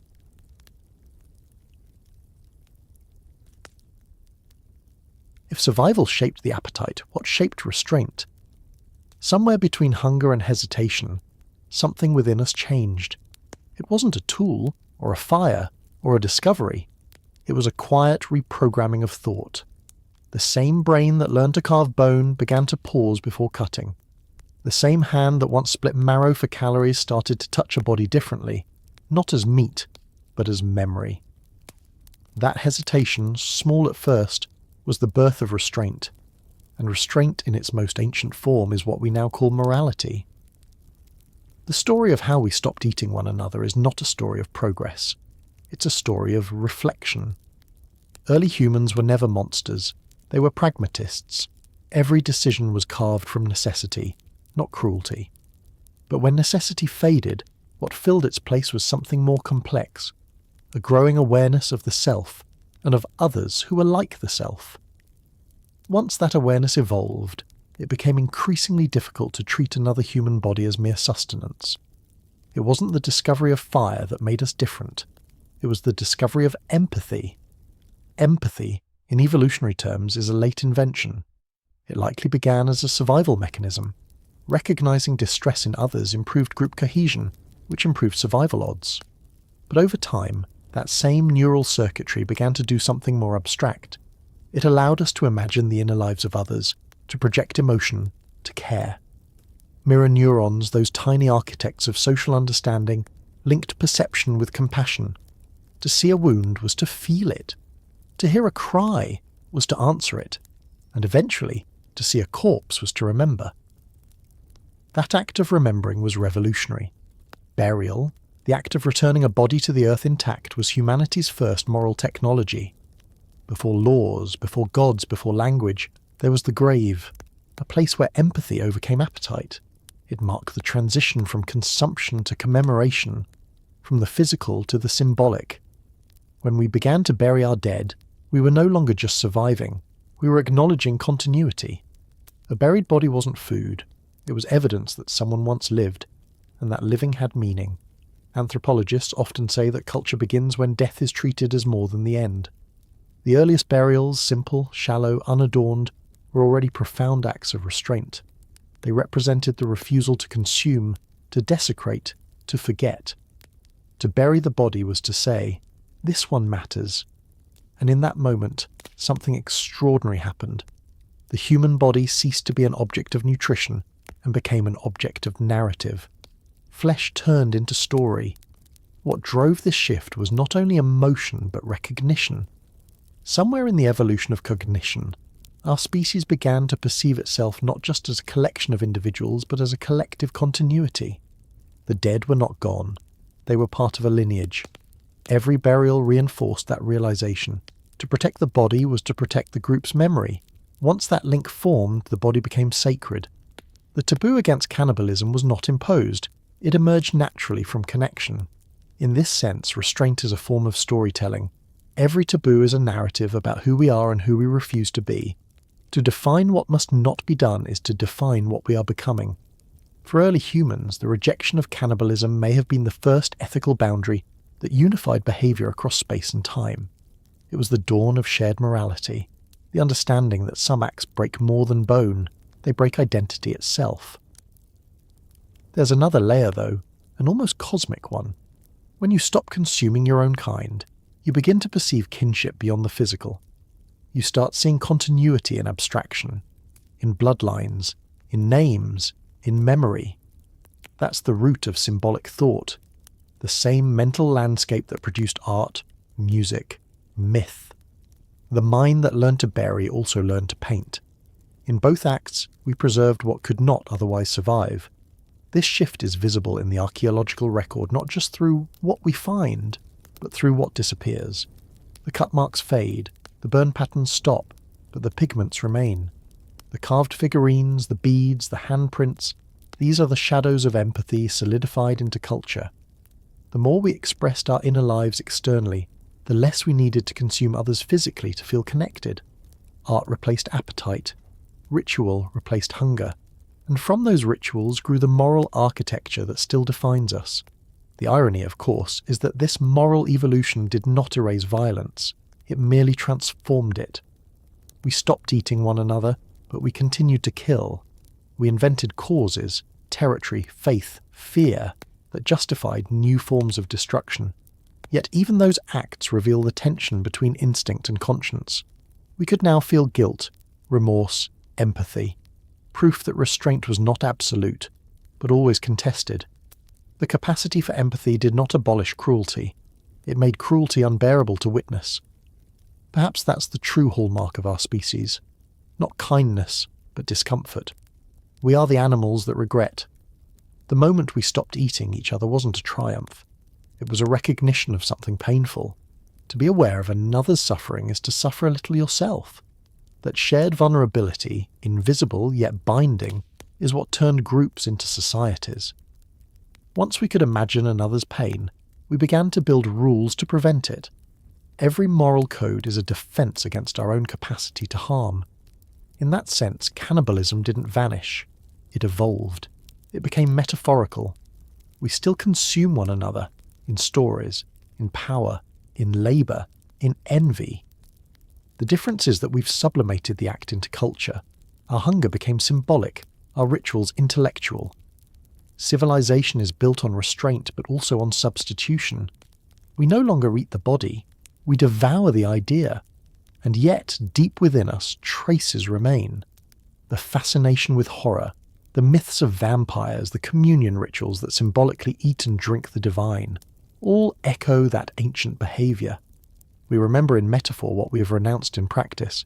Even disgust, one of our most visceral emotions, is a cognitive fossil, a reminder of the choices that shaped our humanity.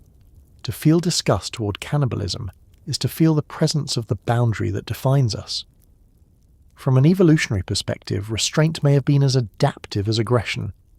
Groups that formed taboos around intraspecies violence would have been more stable, better able to raise offspring, share food, and transmit knowledge. Empathy in this sense was not moral. It was mathematical. The group that feels together stays together. Over millennia, that feeling became instinct. We stopped because it worked. And yet, the simplicity of that answer doesn't make it less beautiful. To imagine that empathy is just an algorithm of survival misses the quiet miracle of what it created. Every act of care, every ritual of remembrance, every law that protects another life traces back to that same neural flicker that once made a hungry ancestor pause. Evolution gave us the tools. Consciousness gave them purpose. Today, the idea of consuming human flesh fills us with revulsion. But that revulsion is not arbitrary. It is history written into the nervous system. Each generation inherited the moral reflexes of the last until they became almost automatic. Disgust became ethics. Empathy became identity. What began as a biological adaptation became a spiritual conviction. We stopped eating each other not because we had to, but because we could choose not to. And choice, in the end, is the essence of being human. When we look back across the long arc of our species, from the first tool marks on bone to the first unbroken burials, we are not seeing a tale of savagery turned civilized. We are seeing a mirror. Every layer of sediment, every fossilized cut, every pigment-stained wall tells us that to be human is to change what we can no longer bear to be. We stopped not because of evolution alone, but because awareness makes appetite unbearable when it turns inward. So perhaps the story of cannibalism is not about horror, but about mercy. It marks the moment we began to see ourselves in the eyes of others. It's proof that morality is not imposed by gods or laws. It grows from empathy, from the simplest realization that what we do to another, we could do to ourselves. And maybe that's why the oldest taboo feels sacred even now. It's not about the flesh. It's about the boundary that keeps meaning alive. The same boundary that allows love, art, mourning, and memory. The same boundary that lets us look at the past with sorrow rather than hunger. Because in the end, we didn't just stop eating each other. We started remembering each other. And that was the first time we truly became human.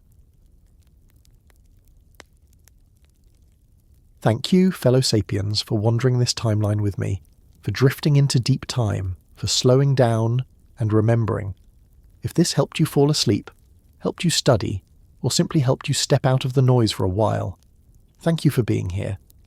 If you think more people should know this story, you know what to do.